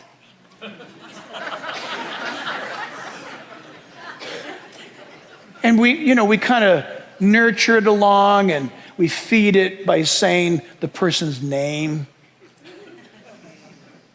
Or you hear the person's name and you go, "Ugh." You know what I'm talking about? It's us as humans. This is why we need this. This is one of the reasons why we need Jesus so bad. To hold a grudge against another, to have a complaint, an ongoing complaint against another brother or sister in Christ. What does the Bible tell us? But in Matthew chapter 18, you have something against somebody? What does the Bible say? Post it. Is that what the Bible says? Tweet it. Did somebody do something to you? Did you blab it on the social media? Did you tell somebody? Instead of going to them, you just sinned. In fact, it can be argued you sinned a greater sin than what they did to you. You have something against somebody? Is there a Christian that you don't like because of this, that, or the other thing? You better go to them. You better go to them ASAP. Listen, you're not hearing this message today by coincidence. God is speaking to us. Get it right. Why? Because he's getting his church right. I hope Jesus comes back today, but man, listen, some of you need to get right with God so we can get out of here. And if you think like that, I am not going to do that. Maybe your husband is nudging your elbow saying, you need to go to her. I told you should go talk to her. Or maybe you're getting nudged and your wife is saying, you need to take care of this with the kids or whatever it is. It just, that stuff, I can see it from here. That's how I just knew to say that. You inspired me to say that. Obey God and take care of that. Especially before you take communion. Yeah. Scripture's pretty clear on that you have that grudge against somebody else. Leave the cup and the bread there and go make it right. Okay. Yeah. So I like what he said. Don't post your grudge. Yeah. Right. I'm seeing a lot of that posting of the grudges. I wish I could hear a good sermon on gossip. Yeah. Well, what is gossip? Well, I have heard it said that confessing your sins is good for your soul. Confessing someone else's sins is just gossip. Okay. Is it limited to that? Or Probably is gossip not, is no. gossip saying something you shouldn't say? Yeah, that'll do. Yeah. I don't know. I think you're right. Yeah. I need to search the internet and see if there's a sermon out there about gossip. Then maybe we can get clips on it. Yeah, well, sure. And I got every preacher in town who's listening this morning yelling at me saying, well, I'll preach that. Well, go ahead, do it. Go for it. Okay. And knock yourself out. Okay. All right, let's take a look at some of the top stories this morning. And right on the heels of a couple of things, President Trump wants to meet up with President Putin. Today is the deadline that President Trump has given Russia until today for Ukraine peace talks. And if they don't set something up, then I guess some pretty tough tariffs are going to take place. Well, in the meantime, President Putin has allowed, either intentionally or carelessly, allowed drones to fly over certain areas that are on the edge of NATO protection areas, pushing what they call Article 5 of the NATO agreement. I don't know what Article 5 is, but apparently these drones are flying in those areas where they shouldn't be. And is this negligent or purposeful? I don't know. So we'll see what happens. But in the meantime, they're trying to get together. It seems as though Putin doesn't want, in the meeting, he doesn't want the presence of Zelensky. And apparently, Trump is willing to still meet with him. If it's just the two of them. So it's going to be interesting to see how this plays out. Well, it reminds me when President Reagan met with Gorbachev. And they were in the middle of these meetings, and it all fell apart, and Reagan just walked out. Yep, and Nancy knew it. Nancy knew the deal had, by the look at Ronnie's face. She said, when Ronnie walked out of there, the look on his face, I knew that the deal had failed. Yeah, so... interesting. Now, being the person that he is, it wouldn't surprise me that President Trump gets up and walks out. Yeah. Oh, yeah. Now, preceding this meeting, he is saying to President Putin, I'm going to raise the tariff on countries that buy oil from you. Right. Well, that is a huge economic threat. Yeah. So we'll see where this is go, but all that's in play over the next couple of days. But isn't it interesting, though? I mean, we especially see the European Union, who are so, trying to get this thing stopped, who are opposed to Russian intervention and going into Ukraine and stuff, but they keep funding the war by buying Russian oil. It's crazy. It's really crazy. Yeah. And just remember one thing about it. The problem is you're dealing with two people that are not really good people between Ukraine and Russia. Yeah. But remember one thing. Ukraine did not invade itself. Right. Yeah, and also it is a long, simmering, more than simmering feud between these geographic regions. And this goes way back. And it has deep religious connections to it. Absolutely. Deep religious, Orthodox religious connections to it. Yeah. And it makes it even more complicated. Yes. All right. In the meantime, do you remember the Supreme Court said to the lower courts, you can't be flippantly issuing these injunctions on a national scale. And then they were challenged on that. And just a couple of days ago, Supreme Court Justice, Chief Justice, I should say, John Roberts said, well, the vote still stands. The court's position is they shouldn't do this. They're doing it. And the federal judge ordered yesterday temporary pause to further construction of the migrant detention center in Florida Everglades known as Alligator Alcatraz. The case is being filed by several conservation groups, and Judge Kathleen Williams issued the temporary restraining order in a lawsuit filed against the Trump administration by the Friends of the Everglades and the Center for Biological Diversity. I have no idea what the connection would be from that to whatever damage this may be doing to the ecosystem there. But apparently this is another injunction that has been put in place. The question is this one defendable? I don't know. There we go. And then in the meantime, we all know now that President Trump and Chairman Powell of the Federal Reserve Board, or Federal Reserve, they're not happy campers. They don't like each other. President Trump has wanted Chairman Powell to lower the interest rates for quite some time. He refuses to do it. And in the meantime, two of the board, governor board appointed people voted against Chairman Powell in his decision to keep the interest rates at the current rate. And one of them now has decided to step off the governor's board, and that's Andrea Kulger. And so President Trump now has the opportunity to name somebody to temporarily take her place. And he has reached out and got Stephen Miran. He is, well, President Trump said, he's been with me from the beginning of my second term. He has the expertise in world economics. He is unparalleled. So he will step in to take that position on the governing board of the feds, which you know he's going to be a guy that's going to just put the squeeze on Powell. In the meantime, the president's thinking very seriously about naming his replacement to Powell. Everybody thought it would be Scott Bessent, the Secretary of Treasury. Apparently he is and he is not. We don't know. He's in and he's out. Okay?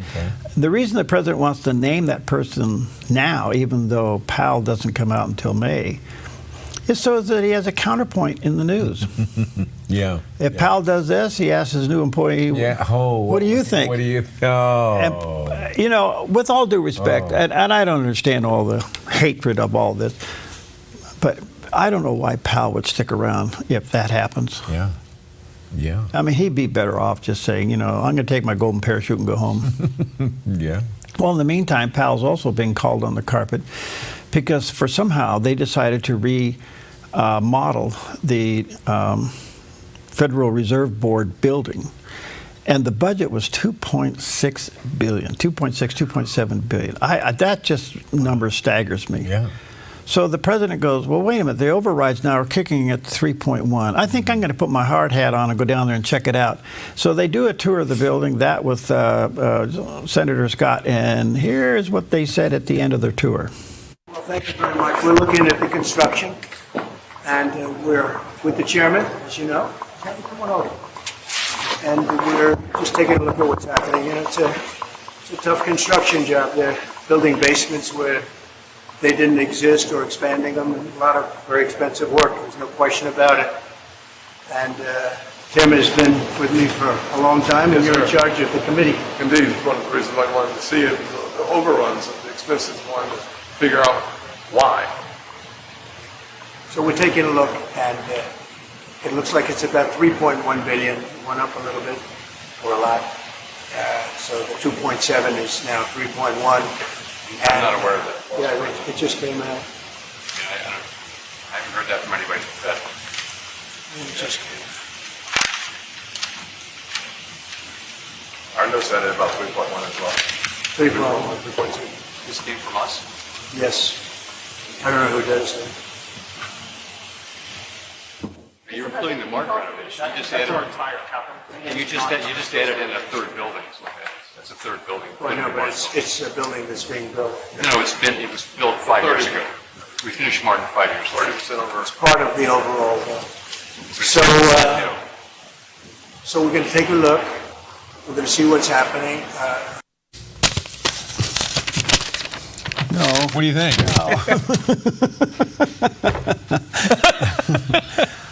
Look, that is classic. Yes, that is classic. Okay, so he was trying to argue, well, that's another building. Well, it's part of all of it. Right, yeah. So it's almost another $500 million more. What in the world are they building? Right, yeah. Are they building a Taj Mahal? Well, as Trump said, they're building basements where there weren't basements before. It's very expensive to do stuff like that, but but it is getting a little out of hand. By the way, take a look at this, Jerome. Yeah. What do you think of that little expenditure right there? How much was that coffee maker? Gosh. And who says you have to have velvet curtains in your office? Anyway, we're in a construction zone. Yes, we should tour our own. And I'm surprised we haven't been caught not wearing these. Yeah, I mean, this is part of it right here. Yeah, so anyway, we're going to take a hammer break. We'll be right back.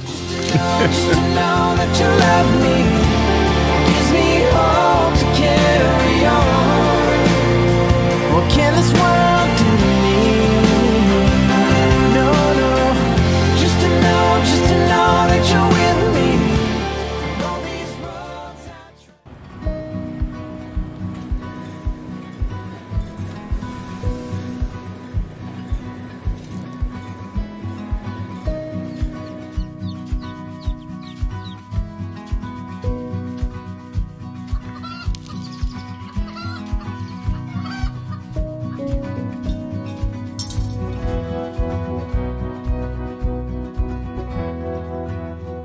Grange Co-op, where big ideas grow.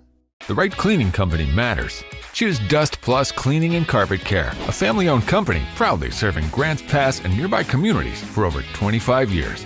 We're passionate about delivering the best, whether it's carpets, using purified water for no window spots, or carefully washing solar panels. We're committed to superb customer service from start to finish. Radiant spaces from local professionals. Request a free quote today. Welcome home to the Dove, an encouraging place, an informative place, a safe network for your entire family, offering hope. Welcome home. The Dove's mission is to be a beacon of truth, providing authentic faith-based content to those seeking Christ and those faithful, from a who's who of respected Christian teachers. Welcome home to the Dove. The Dove Network, broadcasting and streaming reliable, trustworthy news, information, and talk. Featuring Mornings on the Dove, Focus Today, CBN News, and other current affairs programming to stay connected. The Dove Network, a trusted friend, enriching your faith with reliable, inspiring content and spiritual resources that will change your life forever. Welcome home to the Dove TV, radio, and the Dove.us. The Dove, encouraging and informative. You are welcome here.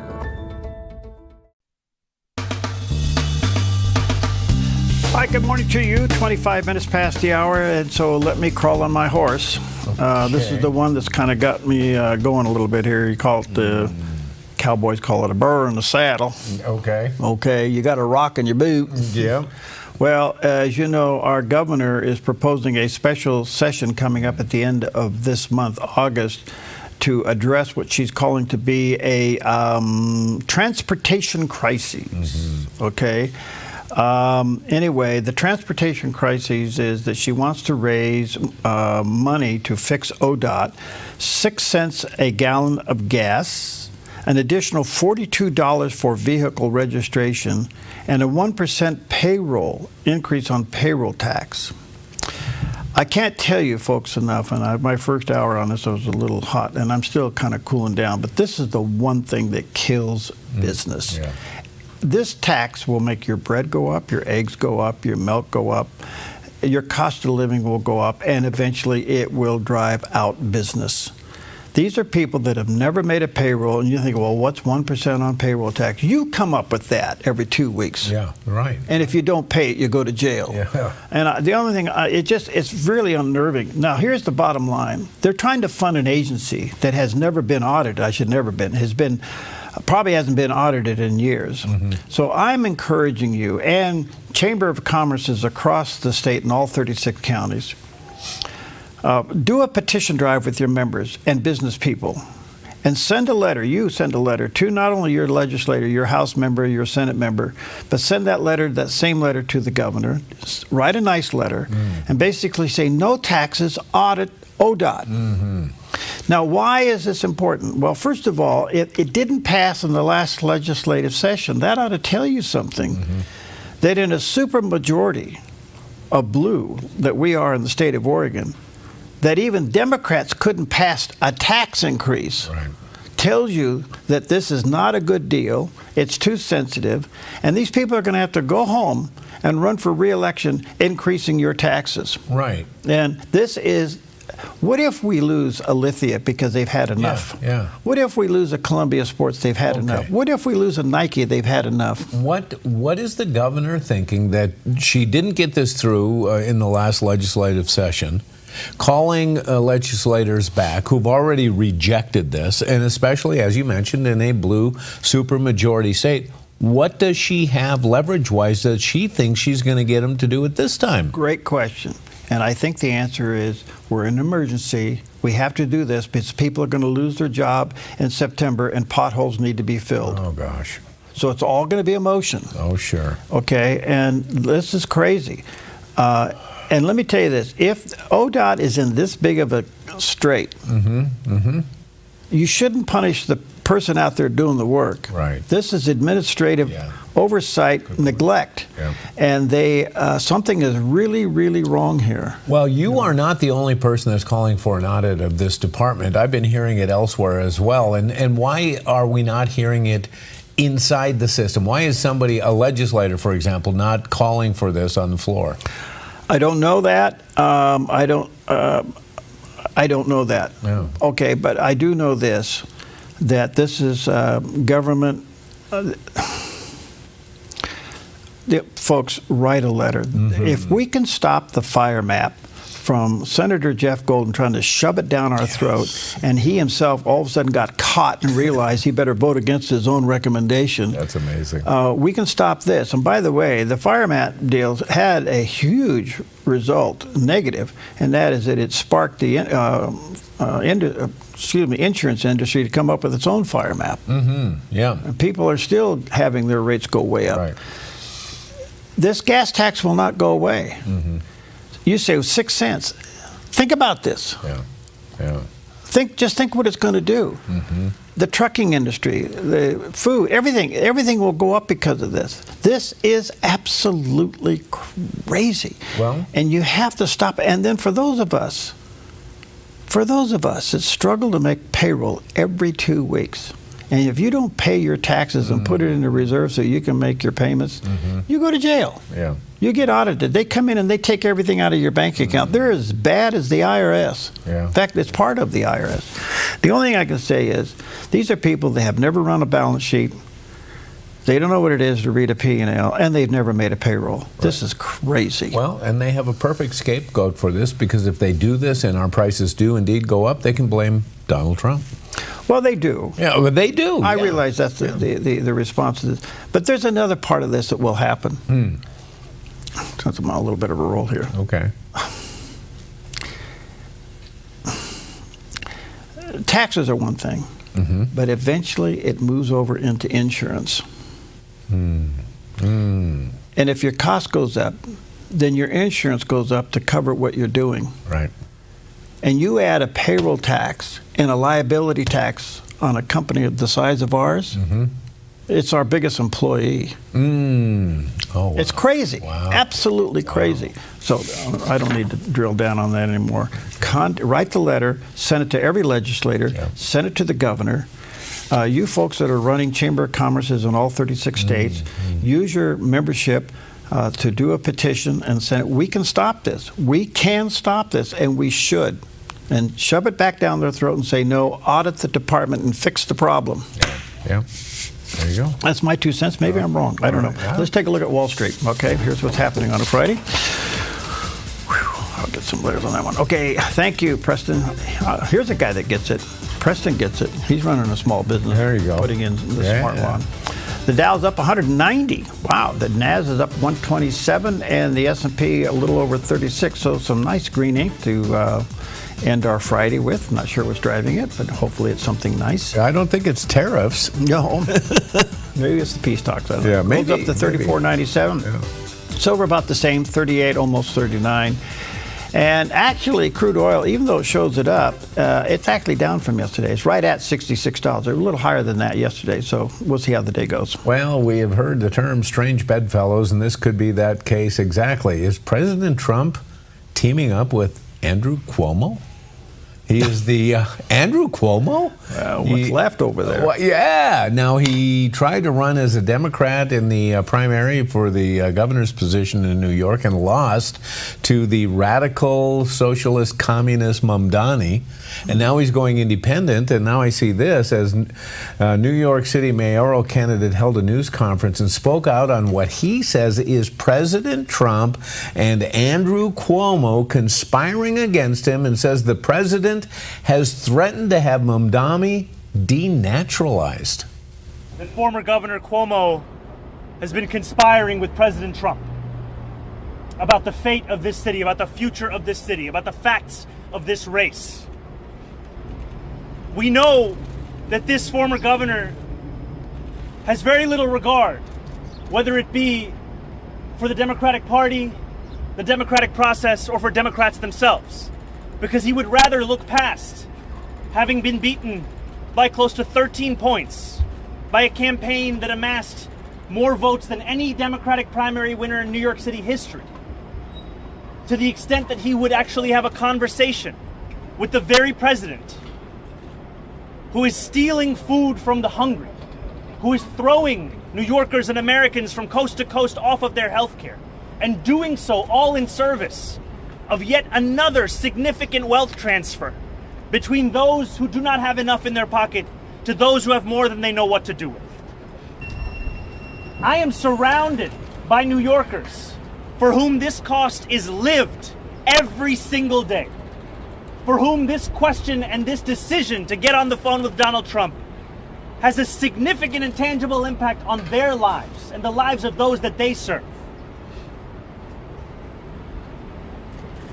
And as we stand here at Federal Plaza, I do so knowing that it's just blocks from here where I got my citizenship, where I was sworn in as an American in this city that I was raised in, and knowing that if Donald Trump is to act upon his threats to denaturalize me, it will likely take place right at this plaza.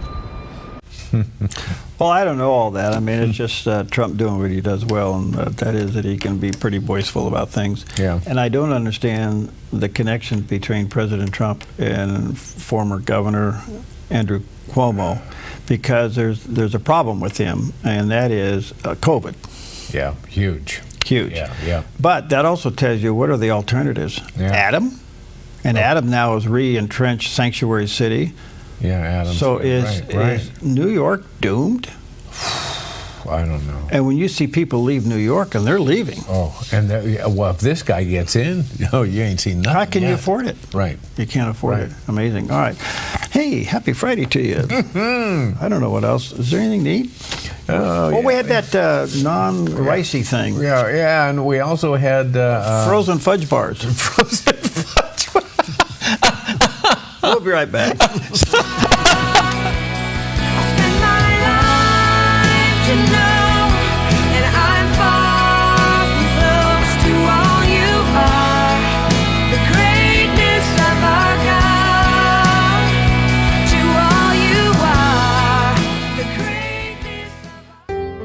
Come fall in love with Northridge Senior Living, where contemporary sunlit interiors meet old world elegance.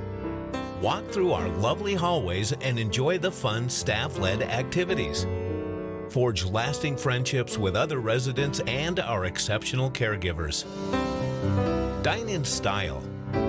Gather near the fireplace under breathtaking chandeliers. Our reasonably priced apartments are spacious with private balconies. Northridge is Christian-owned and operated, pet-friendly, and only 2 blocks from Asante Rogue Regional Medical Center. On-site 24/7 in-home care is available. We also offer senior adult daycare where your loved one can spend the day with us and the evenings with you. Northridge Senior Living, your home. A ministry moment on the Dove. Baptism is merely a symbol of the spiritual reality. It declares what happens spiritually when we embrace Christ. When I go under the water, I identify with his death and with his burial. Because my friend, in God's eyes, it was me hanging on the cross. Jesus Christ died as my representative. He died as your representative. And when we go under the waters of baptism, I am fully identifying with his death and burial. Coming out of the water, I identify with his resurrection. He came up out of the grave, he received a new life, and death no longer has a hold on him. And my friend, when I embraced Jesus Christ, I came up out of the grave of sin, and sin no longer has a hold on me. A ministry moment on the Dove.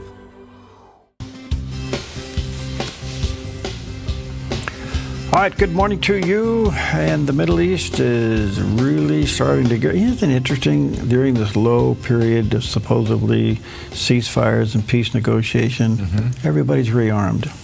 Yeah. And it's right back to where we were, so close to where we are, problems at all fronts. Well, as you know, Israel now and Prime Minister Benjamin Netanyahu wants to go in and take over Gaza. So let's get the latest from CBN Newswatch.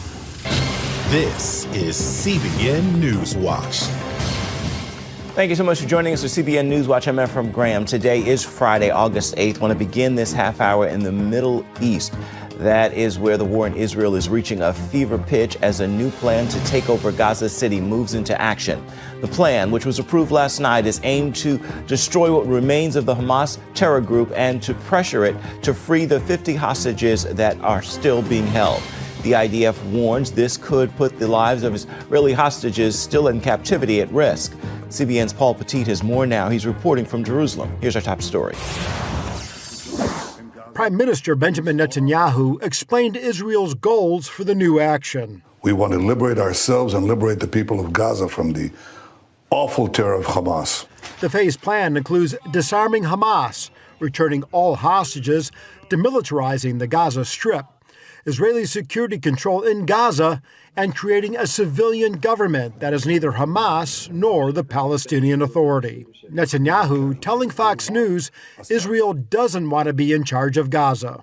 We don't want to be there as a governing body. We want to hand it over to Arab forces that will govern it properly without threatening us and giving Gazans a good life.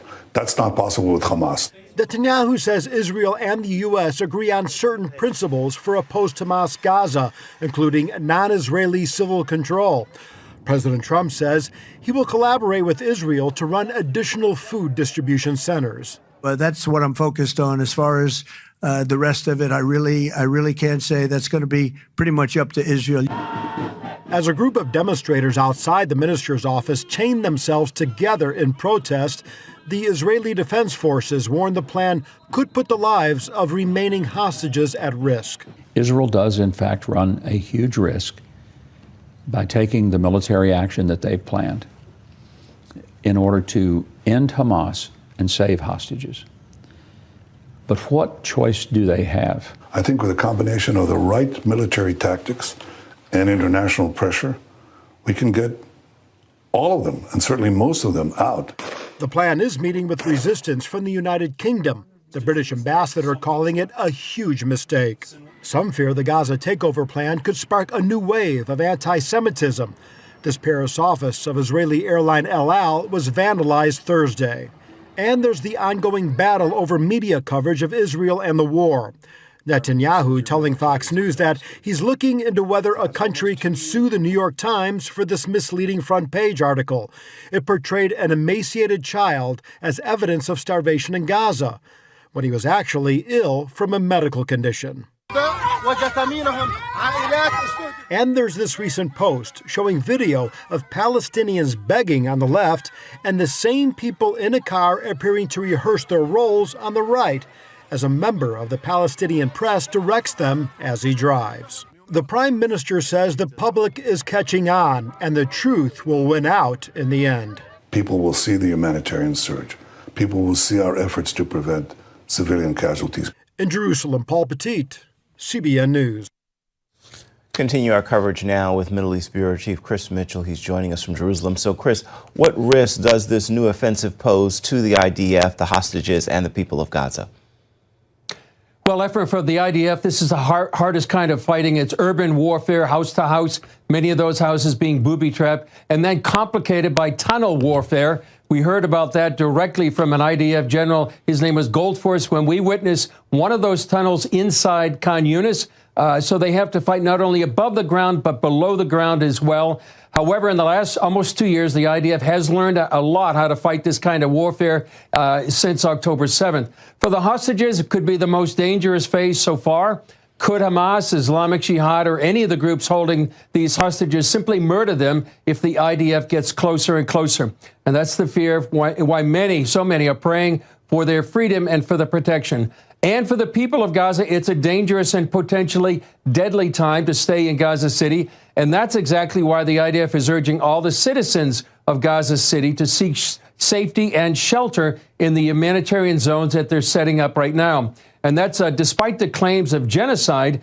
It's what the IDF has been doing since the beginning of the war. They try to protect civilians, get them out of harm's way, while Hamas, on the other hand, is using their own citizens as human shields. If they get killed, God forbid, or tragically, then they can use that to demonize Israel. Well, when you see these phony pictures being done the way they are, and there they are practicing, and there's another shot in the media where it shows the photographer photographing these people that were pre-arranged. He sets them all up. Sets them all up. Right. It's really sad. But in the end, there's a biblical thing here. In the end, the truth wins. Yeah. Yeah. Well, at least that information is out there. Unfortunately, those people who, are watching CNN, MSNBC and stuff, they're never going to see this stuff. No. But it is available, and I think more and more people are going to alternate sources, and they're finding out the truth. There you go. Yeah. All right, let's go play baseball. Oh, let's do it, because it was on this day in 1988 that the lights finally came on at Wrigley Field. On August 8, 1988, the lights finally came on at Wrigley Field. After 74 seasons of only day games, the Chicago Cubs hosted their first ever night game at home, becoming the last major league team to do so. Night baseball wasn't new. Minor league teams started playing under the lights back in the 1930s, and the first big league night game took place in Cincinnati in 1935 with President Roosevelt flipping the switch from Washington, D.C. But Wrigley held out. By 1988, it was the second oldest park in baseball and a symbol of tradition.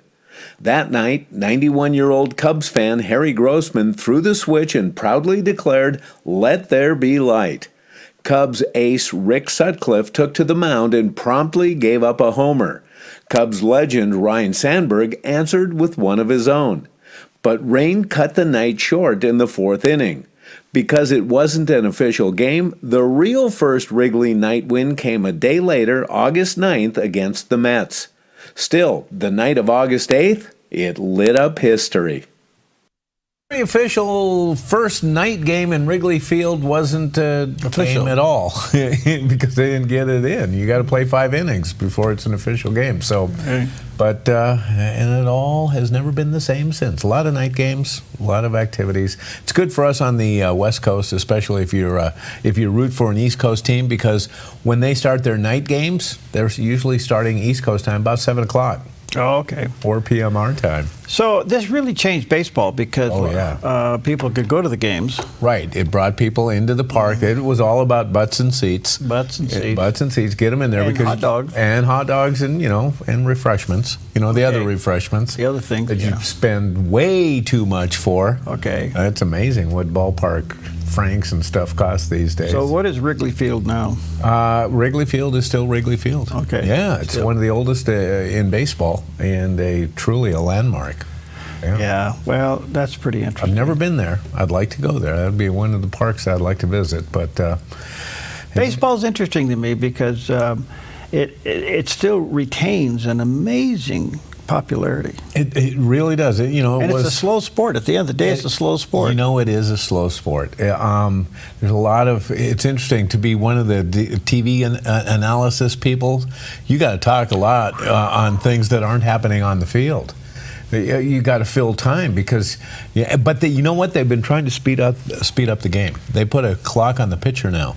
Oh yeah, and he has to deliver. He has to deliver the ball, and now he can only throw over to first base twice to check the runner, or on any base. Oh really? Twice, yeah. And if he throws the third time and he doesn't pick him off, the runner advances. Okay, so they're trying to make things a little quicker pace. So what happens if he doesn't meet the pitch? If he doesn't meet the pitch, in the time. Then it's a ball. A ball. It's a ball. Yeah. So and conversely, the same thing for the batter. The batter isn't in the box and ready to hit to strike on him. So they're just trying to speed things up. So a pitcher could go to the mound. A batter could be in the box. The pitcher could do nothing and walk the guy. And who's on first? Well, and what's on second? No, he went to third. Yeah, and now to speed it up even more. Remember in the old days when they wanted to walk a batter, the catcher would put his outside, and then they would throw for. Now the manager goes.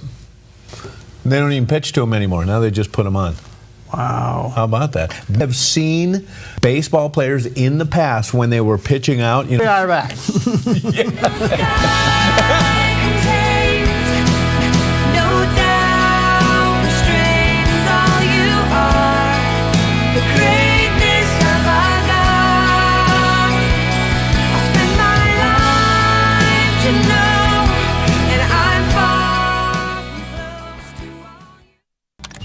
Black Flag Armory offers top brand affordable rifles, shotguns, handguns, and gear. We also offer an array of classes emphasizing safety, self-defense, and accuracy. We strive to provide the absolute best possible experience when buying a firearm. Family friendly for every skill level, Black Flag Armory in Midford and Grants Pass. Online at blackflagarms.com or 541-499-0779. 541-499-0779. Buying or selling a home can be stressful. It's one of the biggest decisions you'll make in your lifetime. That's why it's important to work with someone you trust, someone who has the right experience and knowledge of the market. Hi, we're Patrick and Paulina Leiser with Leiser Real Estate Group. And whether you're looking to buy or sell a home, our mission is to take the stress out of the transaction and make it as seamless and rewarding as possible. Contact us today. We look forward to working with you. 30 seconds or less. That's the length of a soundbite in a typical news story. If you're lucky, you can't really learn much in 30 seconds. It takes time to ask questions, learn, and explore the facts to really understand. Focus Today on the Dove TV and Radio does just that. We give you an hour covering several issues and newsmakers in depth. So don't settle for quick soundbites. Get to the heart of a story and understand better. Focus Today, weekdays on the Dove TV and Radio. Gary is a very tall Kiwi from New Zealand. Thought we were friends. He's 6'6" and loves to travel around the globe to chat with well-known people about their calling and faith. I think that the most loving thing that you could do was to introduce them to faith in Jesus. Gary loves to share inspiring, remarkable stories with you. Stop by for a chat and a spot of tea with a very tall man. Wednesdays on the Dove TV. Hey, good morning to you. 9 minutes before the hour. Yesterday I had a fascinating guest. Her name is Christina Bobb. She is a Christian, but she was She's an attorney working with the Trump administration. She worked at the RNC. She's done television anchoring, quite a person. But she was literally on the ground when Mar-a-Lago was invaded by the feds. And I said, describe the shock of the raid. And here's what she had to say. It was a shock. I mean, I can't say more than that is what you would expect. Why on earth is this happening? So I was the custodian of records for the documents at Mar-a-Lago. And so I met with President Trump's defense team as well as the DOJ and the FBI prior to the raid, about 2 months before the raid. We had no idea this was coming. Nobody had any indication that there was really anything wrong. We had been incredibly cooperative.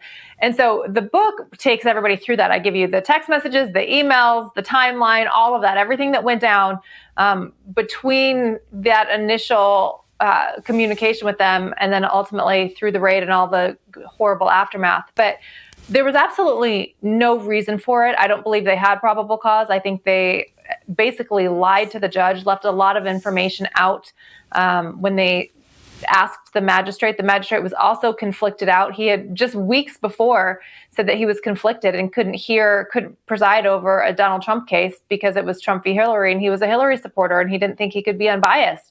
So this thing reached to high heaven from the beginning, and the story that the media told you and led you to believe that Donald Trump had somehow done something wrong and that this was appropriate is completely false. Nothing that they removed from Mar-a-Lago was illegal. Absolutely, you're right. Nothing. And where did that story go? And where did the consequences of a false raid go? Yeah. But it was a form of lawfare. Kind of the beginning of some of this stuff, because from there they got all the bogus indictments and everything else that came out of this. But can you imagine? Never has a president's personal, residence been raided like that. Right. And you talk about a threat to democracy. They keep bringing it up, and they keep doing it over and over again. Nothing there that they went in to get was illegal. And to her point, there was no probable cause. So you got to ask the question, who gave the order? Right. Okay, well, here's on the other hand, much lighter. A great story about people helping out just to do the right thing. That tiny beep from a metal detector usually means trash, but not always.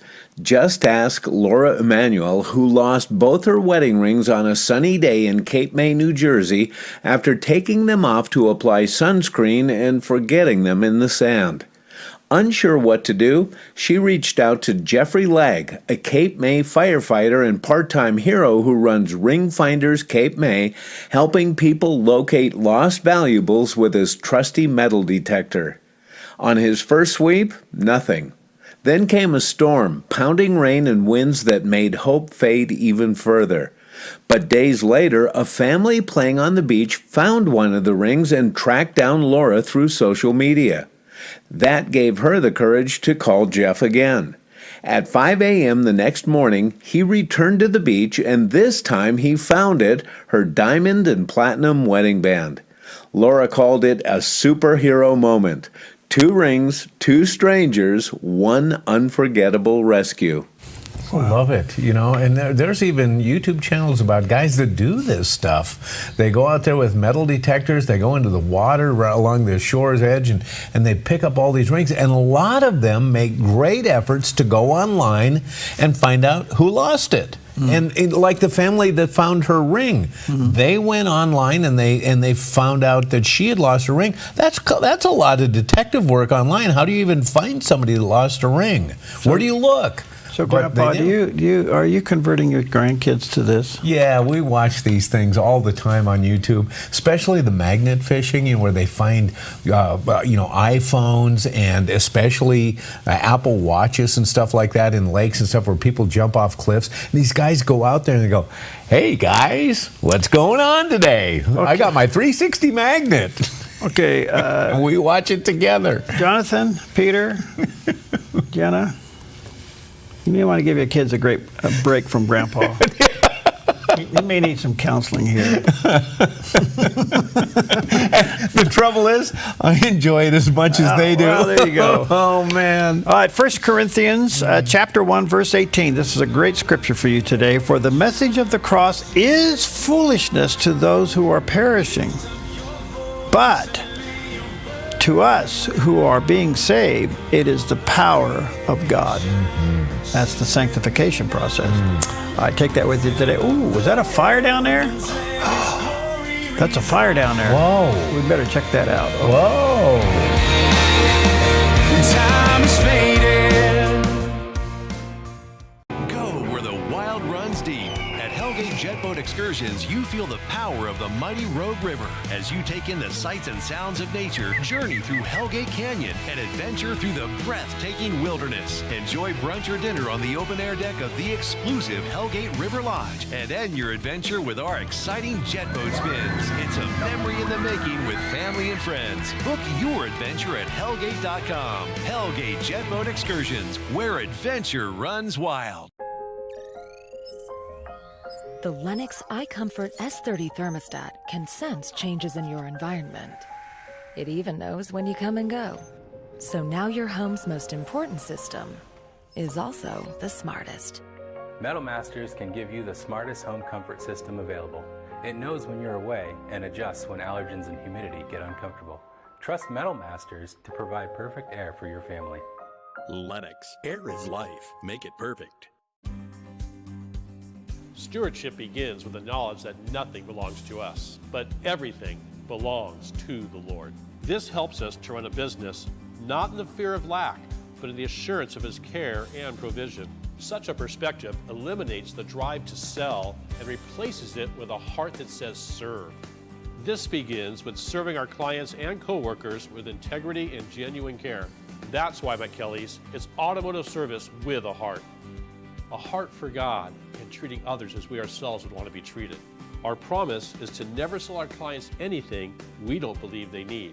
Another is to do all we can to meet other needs, such as shuttle service and loaner cars, or taking the time to really listen, even at times praying with our customers.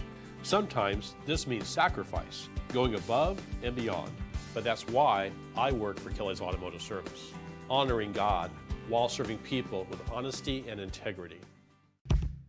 Your property demands equipment with more reliability, durability, and versatility built in. Kubota equipment is ready to get the job done right.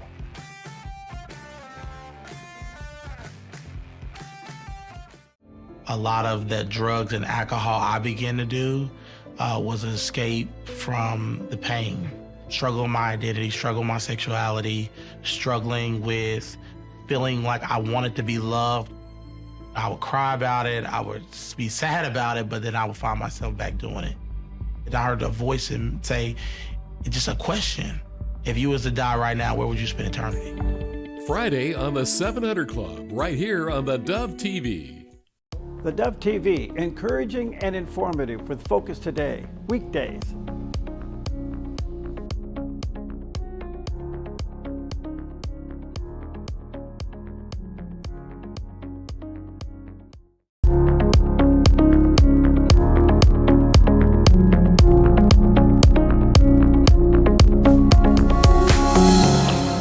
Focus Today. I'm your host, Perry Atkinson, and there's a lot in the news as the president is certainly attracting a lot of companies to come back to America or come into America to make investments.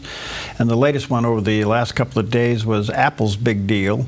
And mixed into all of this is the future of AI, artificial intelligence. Well, perfect timing for us to have back with us today Bill Walton. He is the Unwoke CEO. He's the host of the Bill Walton Show. He chairs the Resolute Protector Foundation, which is a 501c3 media production company that creates and produces original educational and entertainment content. 2015, he served as the chairman of the Tea Party Patriots. 16 and 17, he led the agency action and the landing teams for all of the federal economic agencies for the Donald J. Trump Presidential Transition Team. He does have a website, BillWaltonShow.com, and there's the picture of that landing page, BillWaltonShow.com. Bill, good to see you again, friend. How are you?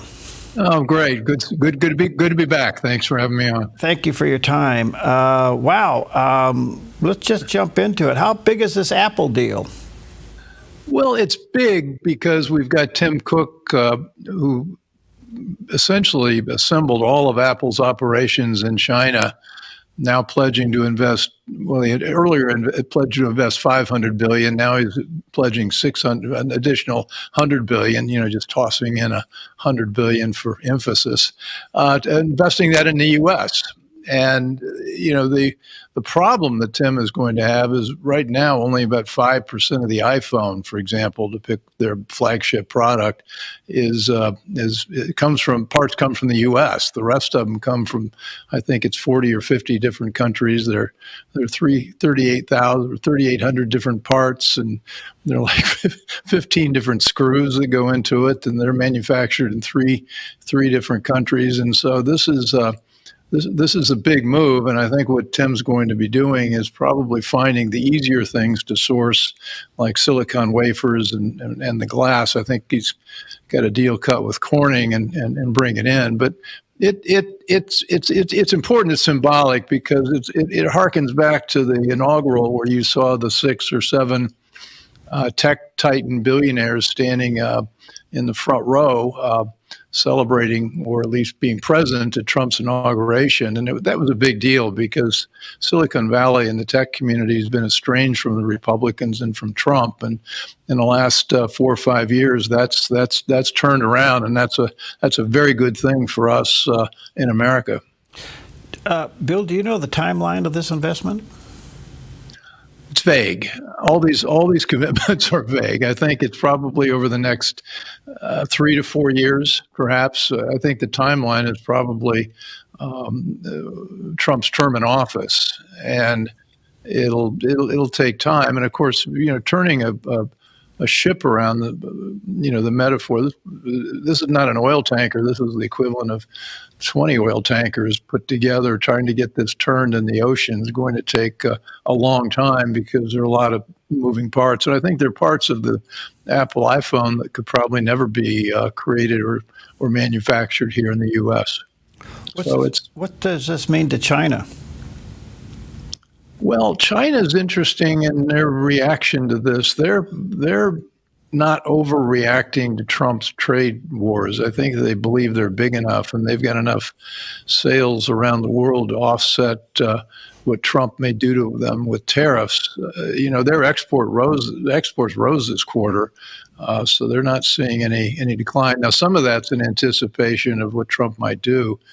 But they're turning inward. I mean, they just announced that, I don't know if they announced it, but they started a policy where all the civil servants in China have been asked to turn in their passports, and they don't want anybody traveling abroad. And about 3 months ago, they codified something they've been doing all along, but they made it legal to steal intellectual property from companies doing business here or doing business there in China. And the law is broad. It goes all the way down to being able to confiscate cash from companies that are doing business there. So, and the net investment in China, or the gross investment in China from outside foreign direct investments, practically dropped to zero. So they're turning inward at the same time we're trying to separate ourselves. And so in a way, I think it's unfortunate because I think we're much less likely to get into a hot fight with the hot war with China if we are interconnected in some ways. And, I don't care if they make kids' toys. I just don't want them making our aspirin or our pharmaceutical, a lot of our key pharmaceuticals. So I think nuance is the order of the day, and I'm not sure that's exactly the way we're going at this. Okay, there's a lot here. So as Apple makes this announcement to put a $100 billion investment back into the United States, so it's a lot of money. A lot of that does rely on, as you said earlier, Bill, to the supply chain to make those products coming from various countries. But the other thing is labor, the labor costs. What will this do by coming back to the United States and paying these labor rates? Well, the trade in China now does not depend on lower labor cost. In fact, China is, remember their one-child policy, and they're suffering a demographic bust, and they've got an aging population, and so it's not necessarily cheap labor that would make you want to do manufacture. But interestingly, ironically, or coincidentally, or whatever word you want to use, when Apple went to China aggressively in 2001 or 2002, they didn't go over there and say, well, can you send us some stuff and we'll buy it from you. They went over and basically created the manufacturing requirements that they had to put together the iPhone and the other Apple products. And in doing so, they taught the Chinese some very sophisticated manufacturing techniques. And of course, the Chinese being the Chinese, they copied that down to the last detail and have replicated that manufacturing expertise elsewhere in China with other products. And so it's interesting where we find ourselves, where we've taught them to do the things that we no longer know how to do because we are no longer manufacturing. In some ways, we've lost some of that expertise here in the country. So I don't think it's going to be cost so much the labor, but it will be trying to assemble the parts. And there's some estimates that an iPhone assembled here in the U.S. using only U.S. Expertise would cost $3,500. So what's it, 3 times what they're charging right now. So it's what everything that Trump, a lot of what Trump is doing, of course, is it's going to increase cost of a lot of stuff here in the U.S. And the claim is that this is not going to create inflation. I remain skeptical because if we slap tariffs of 15%, 25%, 50% on stuff that the U.S. buys, I think it's got to work its way into our prices. Okay. A couple things here still. It's complicated. No, it is, but we need to see this because I think as he continues to push the tariff issue, and he's using it obviously as a negotiating tool. Do you think he's counting on increased employment to offset anything that would be representative of inflation? Well, he's certainly counting on the idea that the man, I can't remember, his name escapes me, the head of his Council of Economic Advisors, who he just named to the Fed. Oh, Marin? Yeah, is a believer that this is going to be, what he's doing is all going to be deflationary and that prices will come down. And he may be right. I mean, if we look at the impact of artificial intelligence, and yes, I think AI is going to create some job loss, but it's also going to bring prices down. So we may not see more jobs, but we may see lower prices as a consequence of AI. Does AI possibly offset the intellectual property issue that companies like Apple will lose when they move back to the United States? In what sense? I mean, if part of doing business in China was relinquishing intellectual property, everything in the future hinges on new technology, which AI will be contributing to. So I'm trying to figure out, as they move back, how much of a loss is it for them to lose the intellectual property that they leave in China? Well, I think the Chinese have caught up in most regards. If you look at what happened with DeepSeek, they're now showing some real innovation in the AI field, and one of the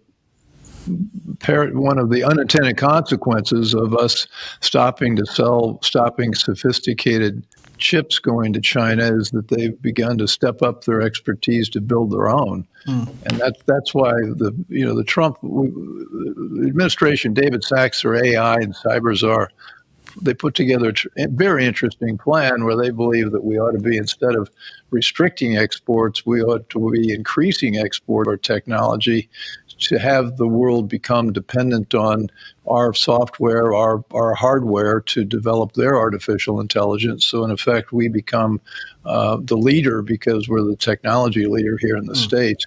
I think it's a clever strategy. I like it. And the Chinese have shown ability to build some of this on their own. They're no longer just copying. I think they've got some innovators there. And I think the bigger risk is we force them to innovate beyond what we're doing. And I think we'd be better off co-opting them. Just curious, what we're talking about today, was any of this part of your discussion during the transition team during his first term? In 2016. No. This is a brave new world. And you know, the thing I like about Trump 2.0 as opposed to Trump 1.0 is that he came fully ready to play in a lot of arenas. And I mentioned that I think the tech community has now joined Trump world, and we've got some fairly sophisticated people who are part of the Trump team. And I don't think there's a government that would be able to deal with the AI issue as effectively as the people that Trump's got working on this. And, you know, before you had kind of the technology community on the West Coast and government here, and never the twain shall meet. And now, you know, now that's different. So, but it is new. It's not, it's not something that was in, you know, certainly that wasn't what I was working on back in 2016. Yeah, it's just I was curious on that. So at the end of the day, as more and more major corporations are coming back to America via using tariffs one way or the other, ultimately, is China in trouble? Well, China's in trouble right now. China's in trouble because of the demographic bust that they're going to experience. You know, we think about China as billions and billions and growing. Well, they're not growing. The population's likely to start shrinking in about 15 or 20 years. They had they overinvested in real estate. They built towns that didn't have they didn't have people lined up to live in them. So they've got a tremendous overbuilding in both residential and industrial building, and the real estate market's been in a depression for about 3 years now. They've alienated a lot of the rest of the countries around them. I mean, it's really interesting that China has a water problem. They don't have enough, and what they do have is extremely polluted, and they're now threatening to build $50 billion dam that would cut off water to the Cambodia, Vietnam, and all the countries that are south of them. And they're not a popular kid on the block, and they've done some things that, you know, they tried to ingratiate themselves into all the NGOs, the World Health Organization, et cetera, and people are beginning to react negatively to that. So I think they've got themselves isolated, and I think in a way President Xi has brought this on himself because he's a hardcore Marxist, and he wants to play by that book. All right, let me take a quick break. Honored to have back with us Bill Walton. Check out his website, thebillwaltonshow.com, where you can also check into that. There's a picture of the landing page. We'll take a quick break. We'll come right back.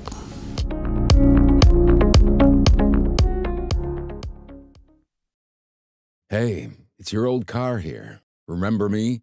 Remember us? You barely even turn me on anymore. It's clear you don't need me, but that's perfectly fine, my friend, because you can choose to give this old car new purpose and donate. There are incredible nonprofits out there that accept cars just like me. So call or donate online. Donating a vehicle is easy, the pickup is free, and your gift is tax deductible. Spring is around the corner and summer is on its way. With fire danger biting at its heels, flammable blackberries and underbrush will grow like gangbusters and sprout fire danger in no time. A wise property owner knows the best time to take care of fire danger is to extinguish it before it gets started. GMV Forestry, LLC can help you protect your property with adequate fire brush clearing, to fireproof a zone around your precious property. With over 35 years experience, GMV Forestry LLC has the knowledge, experience, and all the equipment you need to get the job done right, offering a wide variety of services like mulching, field mowing, snow removal, driveway clearing, ditch cleaning, gravel delivery and spreading, driveway sweeping, logging, and more. GMV Forestry LLC does it all, and they do it right. GMV Forestry LLC, the team you can trust. 541-660-6445. 541-660-6445. The most challenging things that happens when you're doing interviews is you interview somebody that their answer is yes, no, yes, no. Those are very, very difficult to do, and you hope it's over real soon. Then you have those that you ask a question to, and they just go on and on and on. I mean, you could literally leave the set, go out and have a hamburger, and come back, and they're still answering the question. Focus Today, weekdays at 8 on the Dove Radio and TV.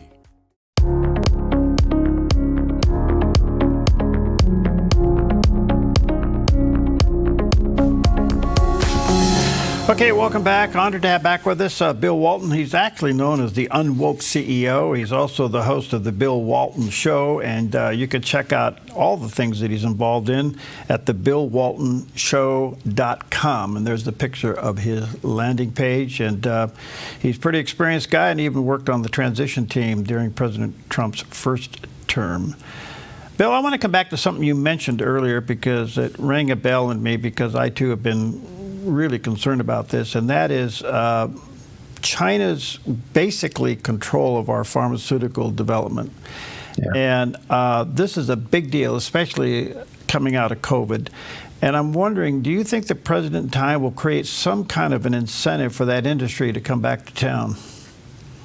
Oh, I'm sure they will. They have to. I mean, right now they've got their focus on vaccines and all the issues that Robert Kennedy's focused on. But that to me would be number one. I mean, they're close. So our pharmaceuticals and also silicon, with technology. Those two things are neck and neck. And we found out last time during the lockdown that we couldn't even manufacture aspirin in this country. I mean, maybe contract manufacturer somewhere, but not in scale. And our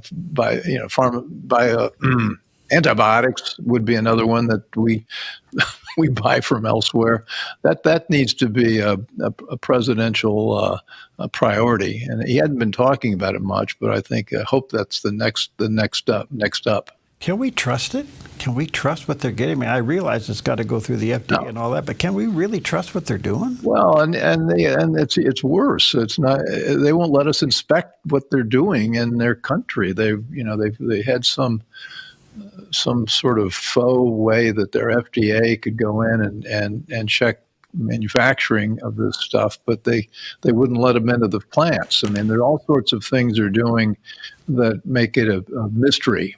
And I wonder, I'm at that age where I need to take a lot of pills, and I just wonder, because they could do anything with that, and I think we need to be really clear. I know the FDA inspects pharmaceuticals that come in, and I know we've got processes in place, but I think we're really vulnerable, and we ought to focus on it.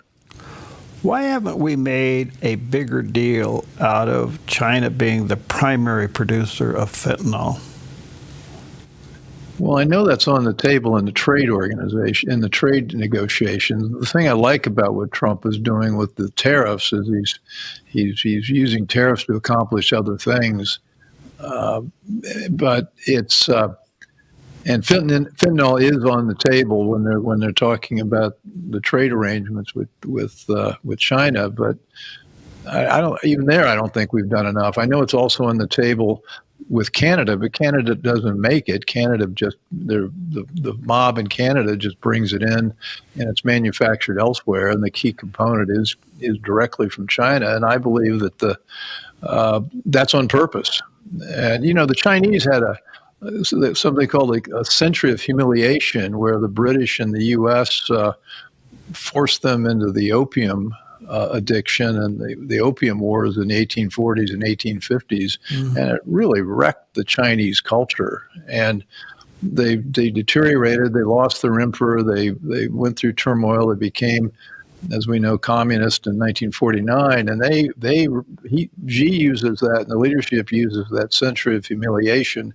And I think it would be very much in their playbook to use fentanyl as payback for what we did with opium to them. Interesting. I want to come back to AI, big thing, big deal. And as you know, and you've said that the president wants America to be the leader in AI innovation. Yeah.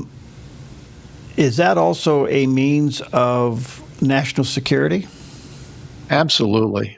It's that all. I mean, everything in the battlefield will be controlled by AI if it isn't already. And the human element will be, in human judgment, in fact, will be a lot less evident in way we deploy things tactically.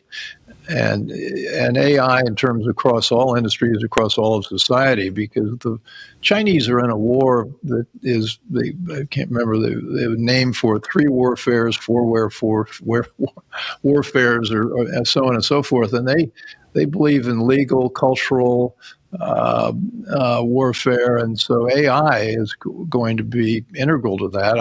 I'm a major critic of our green agenda, the big New Deal, and I think the Chinese have been behind pushing the Green New Deal with their money and their lobbying. And of course, we buy everything from China, solar panels, and all the elements that go into wind. And at the same time, we're impoverishing ourselves. Look what Germany's done with green energy; their economy is shrinking. So I think the Chinese are using information warfare as we speak, and AI is light years more sophisticated than what we saw even 5 years ago. So yeah, it's the battlefield. We're in this time where AI is coming on the scene. We see the good and the bad of it. Depending how people use AI, there is some measure by which they can determine whether or not it's giving you the truth or not. We've seen it in broadcasting. But if you look ahead a couple of generations down the road, no matter what AI does, could be received as absolute truth if we don't keep the yellow light flashing. Oh, that's a concern. It's a concern. I'd say the red light should be flashing, and we need already on the internet. You can't really believe what you're reading or seeing, and one would hope that some entrepreneurs would come up with a way to detect whether what we're seeing is AI or quote real.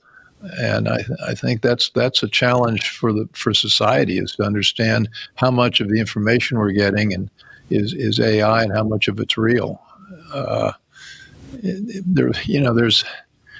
was some video on YouTube that was making the rounds that showed some bunnies jumping on a trampoline, and of course the kids think they've figured out what's real and what isn't real. And they were complaining that even they couldn't figure out that this had been generated by AI, and just something as entertaining as that.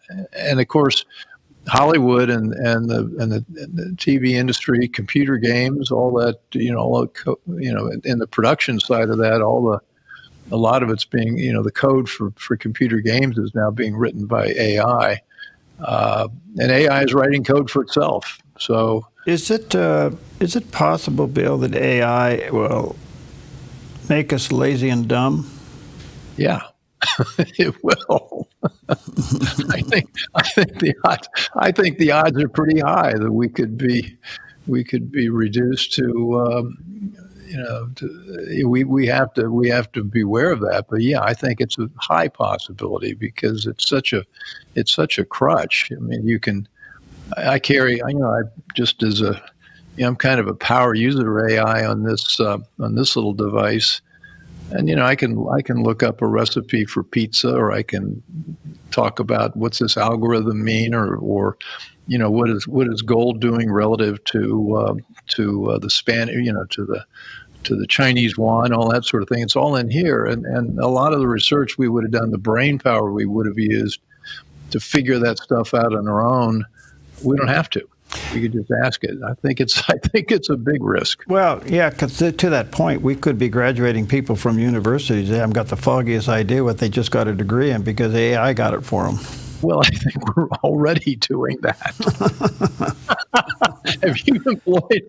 I mean, I used to employ a lot of recent college grads, and that's been a problem even before AI came along. Wow. You're fascinating. Let's stay in touch. Let me say to our viewers and listeners, check out Bill's show. It's called thebillwaltonshow.com, and that's also his website. And you can go there and check it out. Pretty fascinating. Bill, thank you. Okay, thank you. Yeah, this is fascinating stuff. God bless you, friend. Stay in the fight. Okay, great. Thanks. See you, man. Applegate River Golf and RV Resort, a pristine 9-hole course alongside the Applegate River. Their clubhouse offers a golf simulator experience. The RV Resort is adjacent to the golf course with convenient pull-through parking. Applegate River Golf and RV Resort. Information at applegaterv.com. Come fall in love with Northridge Senior Living, where contemporary sunlit interiors meet old-world elegance. Walk through our lovely hallways and enjoy the fun staff-led activities. Forge lasting friendships with other residents and our exceptional caregivers. Dine in style. Gather near the fireplace under breathtaking chandeliers. Our reasonably priced apartments are spacious with private balconies. Northridge is Christian-owned and operated, pet-friendly, and only 2 blocks from Asante Rogue Regional Medical Center. On-site 24/7 in-home care is available. We also offer senior adult daycare where your loved one can spend the day with us and the evenings with you. Northridge Senior Living, your home. The threat of wildfire poses a growing risk to Oregonians. You can prepare now by taking 3 important steps. Create a home inventory, make copies of important financial records, and contact your insurance company to make sure you have the right amounts and types of home insurance coverage. Be wildfire ready by being insurance ready. Visit dfr.oregon.gov/prepare now to learn how. At Sweet Tea Express, we've got you covered. Order at the counter and our friendly service staff will do the rest. Burgers, salads, sandwiches, barbecue platters, sides, and more. Smoked, grilled, and served to perfection. Sweet Tea Express. Breakfast, burgers, and barbecue.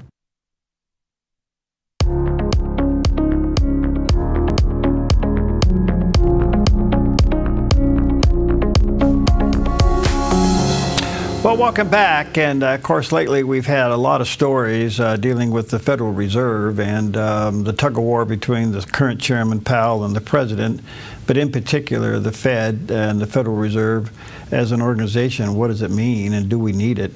Very timely for us to have with us Todd Sheets. He's a former investment banker and the author of 2008, What Really Happened? Understanding the Great Financial Crisis. Now, for those of us who were running businesses during 2008, 2009, those were tough moments. I mean, only to be followed by, COVID. But there's a picture of the cover of the book, 2008, What Really Happened by Todd Sheets. Todd, good to see you. How are you, friend? Perry, I'm doing great. Thanks for having me back. Yeah, you bet. This is so fascinating. This is so much in the news. We've had now 2 people sitting on the governing board of the Feds vote against the chairman. Is that a crack? Well, I think it certainly shows that there's some differences of opinion there, which is somewhat rare. I think it's been, 30, 40, 50 years before we've had 2 different dissenting opinions like this. It's also a reflection of the pressure that Trump is putting on the board and on Jerome Powell to get us back into a lower interest rate kind of environment. So yeah, it's a crack in a number of different ways. I want to jump ahead and come back. If the president, of course, he's now naming a person to take the place of one of those people that have stepped down, and so a temporary replacement. But he's also going to announce, possibly soon, his pick to replace Powell. And yet Powell's there until May. This could be the ultimate pressure, don't you think? Well, that's clearly what they're trying to apply to Powell. And so far, he's, resisted it fairly well. This has come up a couple of different times over the last few months. I think Trump is clearly frustrated by these circumstances. My reading between the lines would be that Scott Bessent, the Treasury Secretary, who I think Trump has a very high opinion of, as do most other people, and do I think has probably stepped in and tried to provide a word of caution that, this is probably not the best path to go down and not the best way for the administration to try and achieve its objectives. And I think that's probably helped pull things back in each of these cases. He's been named as a potential candidate, and then he took himself out, but then his name keeps popping up. What do you think? It's hard to tell. So it's not like I'm saying this with any inside knowledge or anything, but I'm guessing that there's a difference of opinion between Bessent and what Trump's beliefs are in this area, and that Bessent would not want to be under this withering pressure that Trump is applying to Jerome Powell right now. Some basic questions here, Todd. Why should Americans be concerned about what the Fed does? Yeah, so I think it's one of the most misunderstood organizations in America. And effectively what we've done, kind of contrary to what has created so much growth and upward mobility for us over time, which is a belief in a more free market-oriented approach, where market signals coming from, not just billions of transactions, send pricing signals to the markets about, well, how many iPhones should be built or how many could be produced and all these kinds of things. But in this area, uniquely, we've ceded control over the price of short-term money to a very small group of 12 people headed up, and led by a Fed chairman. And when they set the price of short-term money, it affects everything from, as I've said in some of my Substack pieces, auto finance in Alaska to housing prices in Honolulu to stock speculation on Wall Street. So it has an unprecedented ability to ripple through and influence every part of the economy, especially in a credit-based system like ours. So it's something that we all need to pay attention to. And it's also something that, even though the Fed has kind of positioned themselves, in their publicity and their statement about what their mission is, as if they can do no wrong. They're only there to help when inflation or the economy starts to overheat or unemployment goes too high, which makes it sound they can do no wrong. The fact of the matter is very different. Because of these enormous powers, the Fed has actually, sat at the base and been one of the primary causes of each of the major economic catastrophes we've experienced during the last 100 years. Okay, so rhetorically speaking, can't we just let the market be the market? Do we really need a central bank? Can't we just let the ebb and flow of capitalism do its thing? We absolutely could. I mean, this is what we did for the first roughly 130 years of the country. We didn't have a central bank or a Federal Reserve until 1913. And so this is during the period what I've called the long limited government era. And some people will say, well, is that even relevant to today?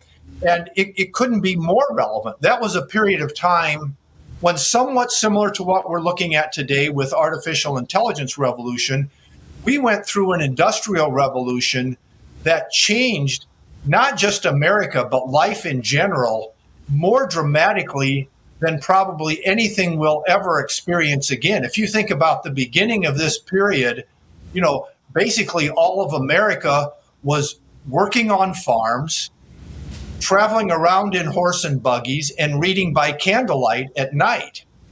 And by the end of this period of time, the vast majority of America were working in the industrial cities. which they had voluntarily moved to. We had absorbed tens of millions of new immigrants to the system. We were traveling around in automobiles that weren't just made for the rich, but were made for the thriving middle class that had resulted from all of this. And in the evening, we were reading by electric light and or listening to the radio, none of which had been invented at the beginning of the period of time. And so the point here is that in spite of this incredible amount of economic and social change, we went through this limited government era without a central bank. There was virtually no inflation from a big picture perspective. There was in a couple short-term periods, but overall there was almost no inflation. And the economy grew at the fastest rates it has ever grown at and lifted more people up out of poverty than had ever happened in any point in time in the history of the world. And so getting back to your question, that was a period of time when interest rates, including at the short end of the spectrum, were set by market forces instead of a small, like what I like to now call it, the Committee for Centrally Planned Interest Rates. So I'd be very much an advocate of us moving back in that direction. Okay, that being said, Todd, and if given the record of the Feds of constant mistakes and really not adding to its so-called purpose, and you add to that lately, we got labor figures that are being lied to us, reported on one Friday, and by the end of the month, there's something else. We're in trouble if we're going to continue to listen to this stuff and it's not working. Can it be recalled? Well, it can be recalled, or its mission can be changed, at the least, so that we remove this ability that it has to try and manipulate economic outcomes through the changes to short-term interest rates, and we move back towards a more market-based structure like we had in the period that we were just talking about. So that can happen.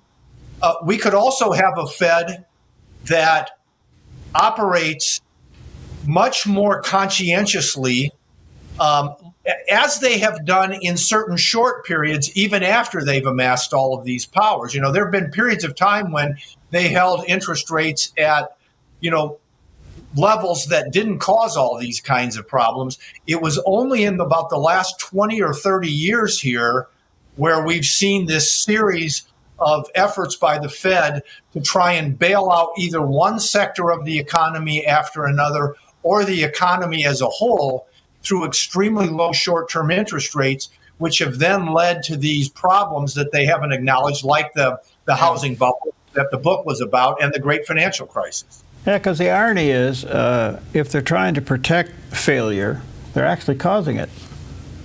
That's absolutely what happened. And part of that has to do with, this dual mandate that they operate under, where their job, according to their congressional mandate, which was passed in the 1970s, is to, monitor both the economy overheating, which effectively is inflation, or unemployment. And it makes it seem like, well, as long as they're doing those two things, they're going to be doing a good job. They can only do good. And what that misses is that interest rates are effectively a very blunt instrument. And so, when you lower rates, you don't know where the money that is created by those lower rates is going to end up. It might end up in greater economic production, which helps the job market. But under certain scenarios like those that we've been in the last 20 years or so, it might also go into very speculative activities, which is what happened in the housing bubble. Or it also happened in, the stock market blow off during the late 1990s with the tech stocks and that kind of thing.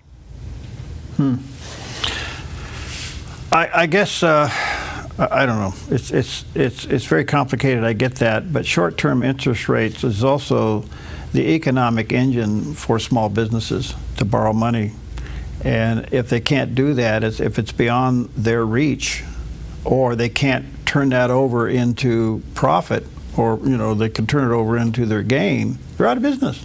It's toast. They're done. Yeah, and that's a very important point. I mean, I think that's one of the things that, you hear from the people who are putting pressure on the Fed to push interest rates down again, as they've been doing for too long now.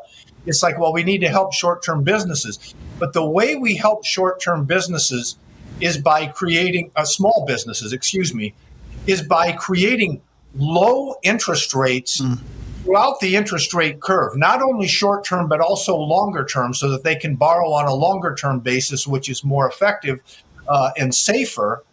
And the only way to have low interest rates consistently over time is to maintain low levels of inflation. And so the big risks that we have, if in the wrong set of circumstances, the Fed pushes interest rates too low, then it triggers one of these runs of inflation like we had during the Biden administration, or that we saw back during the 1970s. And if that happens, and the people who really provide the capital to the system that create the loans for the small businesses and others, they become afraid that they don't have a good handle of where inflation is going to be, then they will push up interest rates all the way along the curve, or they just won't lend money. And so in order for us to get low interest rates for businesses, whether short-term or longer-term, we've got to keep inflation under control. And I think that's one of the biggest reasons why I'm an advocate of the Fed taking a more cautious position right now than what I think the administration is pushing them for. Okay, one other quick question. Do you think the resistance of Chairman Powell keeping the rates where it is versus President Trump wanting him to lower, is this personal, or is it based upon wisdom? It's obviously become a little bit personal, but I think the bigger factor is we've been in this very long period of time where the Fed was able to run ultra low interest rates without triggering inflation. This basically happened from the early 2000s up until the Biden administration, the early 2020s. And there were a series of unique things that happened during that period of time that allowed that to occur. And as a result, we kind of got addicted to the idea that low interest rates can juice the economy without harmful effects. Well, the problem is we haven't fully accounted for the harmful effects that did happen in the form of the housing bubble and the great financial crisis. And then more recently, some of these factors that allowed the Fed to get away with the short-term rates, which included the globalization and the offshoring of low-wage jobs to China. It included the high rates of unemployment that persisted for a long period of time after the great financial crisis. More recently, those dynamics have changed, which is part of the reason why inflation ran up so much during the Biden administration, when the Fed continued to try and run this low-rate playbook that they had been on for a couple of decades. And I think that's one of the big risks that's out there right now. If they lower rates too much in the environment that we're in, with the deficits that the government is running, with the stimulus that will be coming from the big, beautiful bill, that we could get back into a period where inflation starts to run away from us. And if that happens, that's about the worst thing that could happen for the economy and for the administration. And so I think that's what Trump's a little bit wrong about that. Okay, let me take a quick break. Let me say you can check Todd's website, substack.com/@Todd Sheets. There's a picture of that landing page. We'll take a quick break. We'll come right back. At Rogue Hearing in Phoenix, we help you hear life again, clearly and comfortably. From expert hearing tests to custom aids and more, the team at Rogue Hearing delivers care you can trust. Rogue Hearing in Phoenix at the shops at Exit 24. Personalized hearing care right here at home. At Hellgate Jetboat Excursions, we salute you. Military Mondays are here. Active duty military guard, reserve, and retired military members get 50% off their ticket price every Monday of the season. It's our way of saying thank you for your service. But heads up, this offer is only valid on Mondays. One discount per reservation and can't be booked online. Call to book your adventure today. Hellgate Jetboat Excursions, where adventure runs wild and we honor our heroes. Some restrictions apply. Visit hellgate.com for details. Sheets. Hi, I'm the SOS Alarm guy, here to tell you about a great deal. SOS Alarm will not only beat any internet deal, but will install the system too. So burglars, beware. SOS Alarm for security and beyond.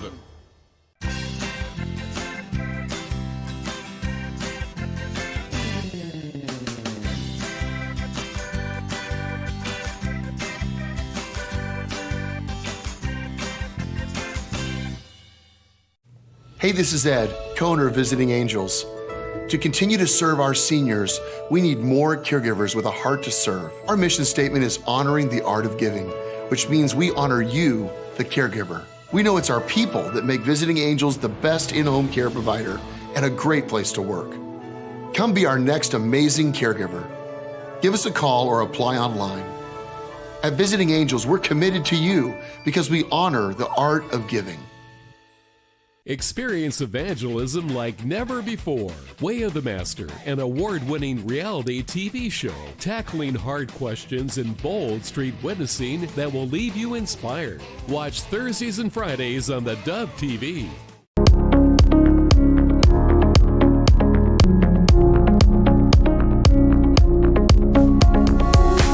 Okay, welcome back. Todd Sheets back with us today, former investment banker and the author of a fascinating book called 2008, What Really Happened? Understanding the Great Financial Crises. There's a picture of the cover of the book.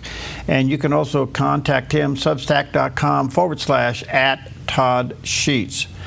Todd, just quick, I know you wrote a book on this, but can you encapsulate what really happened in 2008? Yeah, no, I'd be happy to, and I'll try and keep it short. If I start to run on, just cut me off. That's happened too. But what really happened was we had housing markets that had worked incredibly well for over a century. And then in the mid-1990s, there were two entities that are called the government-sponsored enterprises, Fannie Mae and Freddie Mac, which enjoy special government privileges that had allowed them to become effectively the 800-pound gorillas of housing market finance. And beginning in 1998, they went on a massive growth expansion, which was approved by their overseers in Washington, D.C., and that all of a sudden started pushing housing appreciation at a rate that was much higher than it had been historically. And then in the early 2000s, we're going to come back to what we were talking about earlier with the Fed. The Fed made the historic mistake after the tech stock bubble collapsed, and they were concerned that that was going to hurt the economy and push us into a recession. The Fed made the historic mistake of pushing short-term interest rates, or the federal funds rate, down to about 1%, which created this historic dynamic where you could buy a home that was appreciating at 4 or 5% a year with short-term interest rates that were actually lower than the rate of appreciation on the home. And whenever that kind of dynamic happens, it greatly magnifies the return on the equity down payment you make in the home. So it was a unique thing that all of a sudden created this opportunity. It was like a get-rich opportunity in housing, which had traditionally been a get-rich slow kind of business. And that fueled the enormous run-up that we saw in short-term adjustable rate financings, which fueled what I called the acceleration phase of the housing bubble, and took us to the point where in 2006, when then the Fed started raising rates back up to more normal levels, prices started to come down, and then the following year, the collapse started. Yeah. All right. The book is entitled 2008, What Really Happened, Understanding the Great Financial Crises. There's a picture of the cover of the book. Finally, a couple things here. Is the Fed too big to reform and make it accountable? No, not at all. I mean, all we have to do at the easiest level would be to change their mandate and force them to take responsibility for the other things that excessively low short-term rates can lead to, like asset bubbles, like we saw in housing, or now we have very high stock prices, which are partly a function of the Fed's low interest rate policies over the last couple of decades. So it's not too big to reform at all. Okay. I don't think in our lifetime, Todd, we have seen a president that is so business-oriented. I mean, he's running it more like a business than he is a politician's. And here comes tariffs. It's a very interesting thing, the pros and cons of it, but he seems to be using tariffs as a bargaining chip. What's your take? You know, in general, from a big picture perspective, I like what Trump is doing with tariffs. So I think one thing, it's extremely important for us to try and gradually move towards isolating China, which has become our largest geopolitical rival.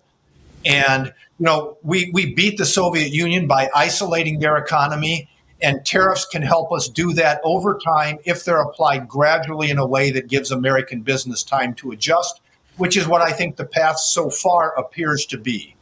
And then from a secondary perspective, you know, we came out of World War II with very unfair trading relationships, even with our partners and allies, which Trump has been talking about for a long time.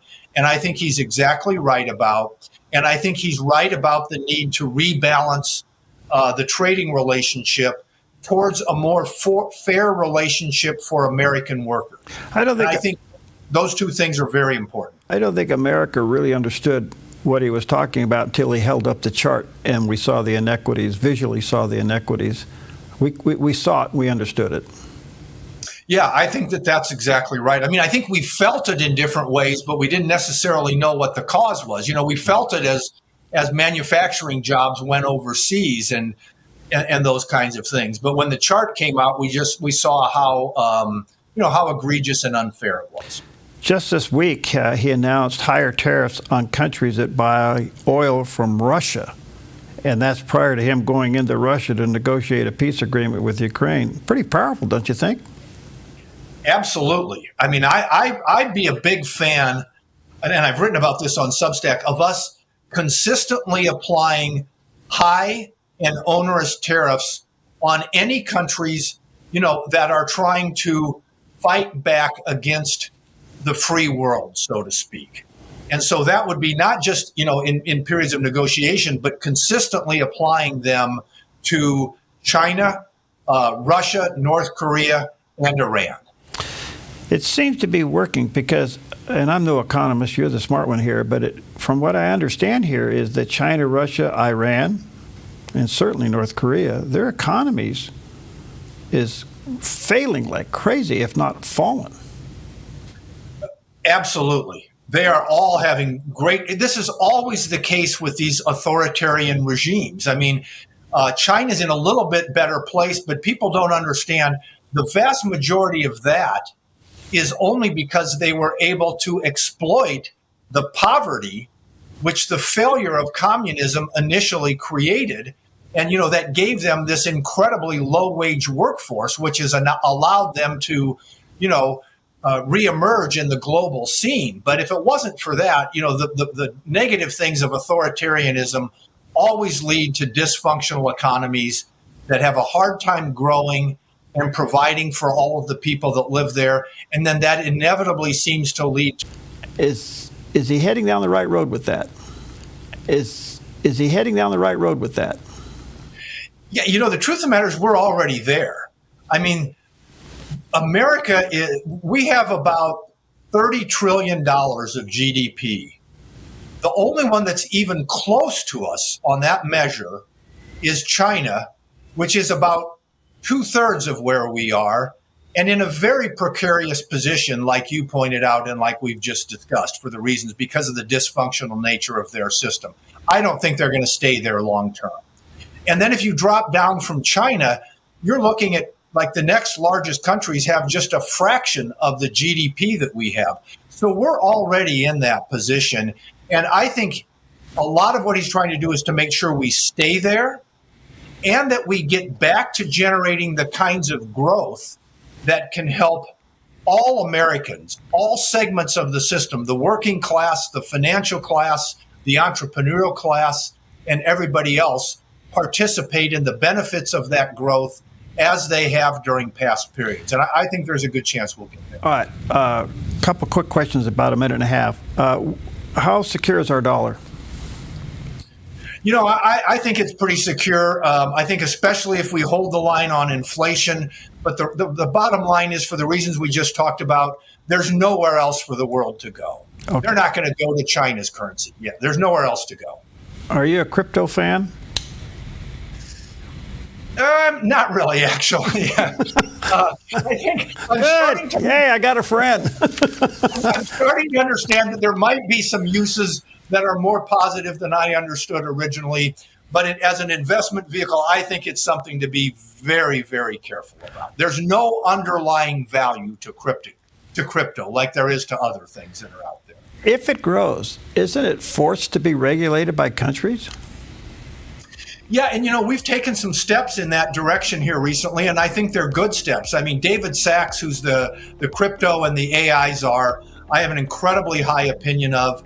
And, they've just pushed through some regulations which Congress has passed, which I think will help with that area of things. Well, Todd, thank you. Thanks for schooling me this morning. Barry, it was delightful to be with you. I really appreciated having the chance to talk with you again. All right, let me say to our viewers and listeners, check out the book, 2008, What Really Happened, Understanding the Great Financial Crisis, and then check out where you can connect with him, substack.com/@Todd Sheets. And there's a picture of that landing page as well. Todd, thank you, Fred. God bless. Have a great weekend. Thanks, Barry. Same to you.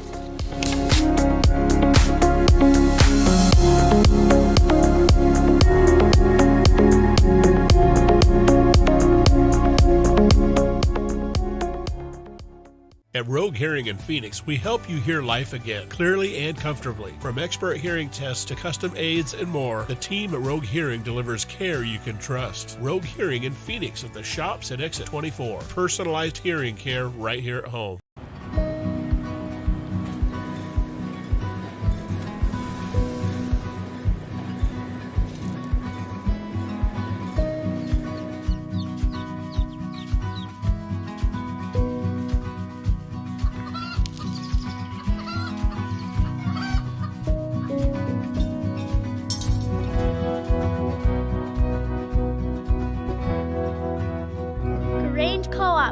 Big ideas grow. Hi, everyone. My name's Pastor Doug, producer of Dusty's Neighborhood, a show that helps kids grow in their love for Jesus and His Word, the Bible. Doug. Hi, Dusty. What you doing? What you doing? I'm just talking to these nice folks about the new show. Oh, well, hi, nice folks. Today's kids consume lots of media filled with all kinds of messages. But what about good, godly content? You see, we would like to produce faith-based programming. Doug, what are you doing? Well, I said I'm talking to these people about the show. But you're making it sound so boring. Our show is not boring. All right, kids, this is what you need to know. My new show is a blast. Jokes, check. Comedy, double check. Pastor Doug falling off a ladder and getting soaked in water and covered in cotton candy. Check, check, check. Boom, Dusty's Neighborhood. That's how you do it, Doug. Check out Dusty's Neighborhood here on Dove TV. Your watchdog of liberty in the nation's capital. Washington Watch with Tony Perkins. Weeknights on the Dove TV. Encouraging and informative.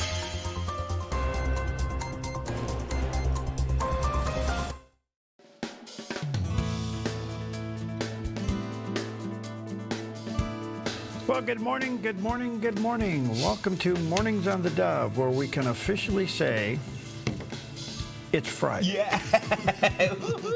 We made it. Yes, we did. To Friday. And happy Friday to you. And a lot going on in the news. There always is. Get ready for, at least in our backyard, a hot weekend. Yeah. 2 days. Sunday and Monday are going to be in the triple digits.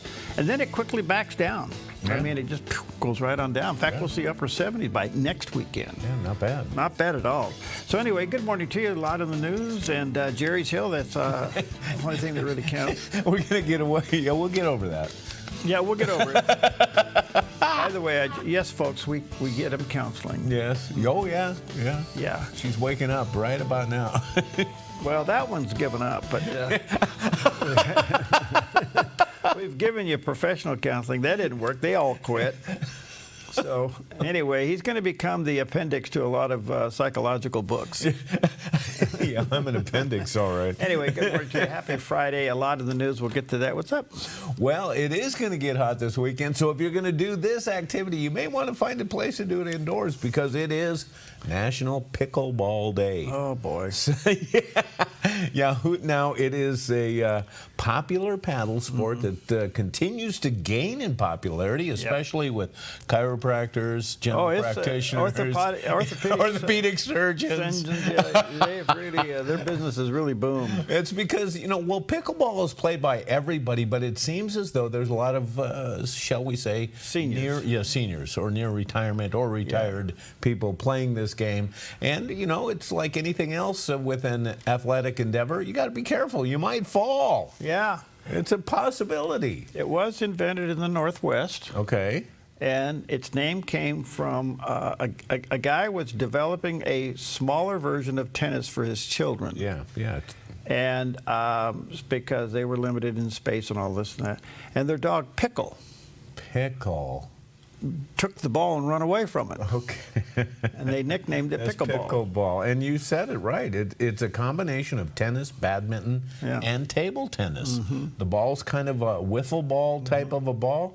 The paddles are more like a ping pong paddle, only larger. And the doctor's bills all cost the same, whether you hurt yourself skiing or pickleballing. So enjoy and be careful out there. Yes. Also, global Sleep Under the Stars night tonight. Yeah. Did you see the moon last night? Oh my goodness! And wow.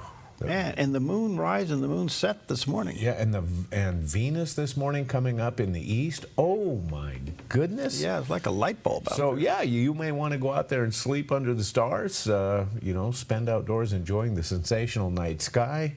And we're lucky we don't have any smoke in our way right now. No, we don't. There are other places to do, but enjoy what you have. It's also National Dollar Day.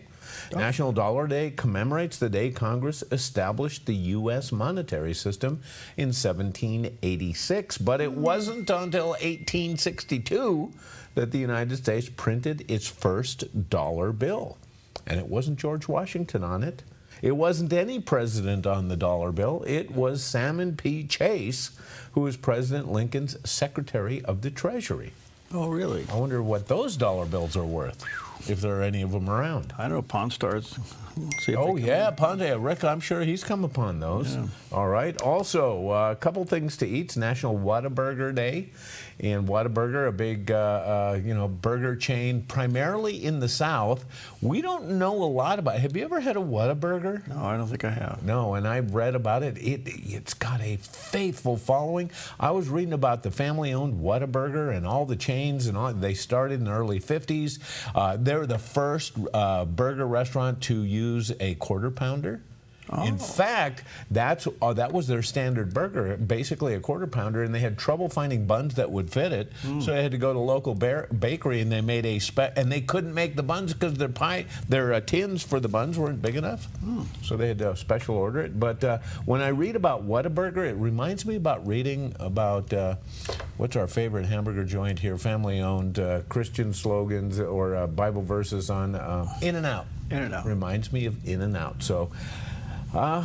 Maybe I'll get a chance to taste one, but not anytime soon because we don't have them. It's also National Mochi Day, a traditional Japanese rice dessert, and also National Frozen Custard Day. Now, I got it. Now, we're looking at mochis.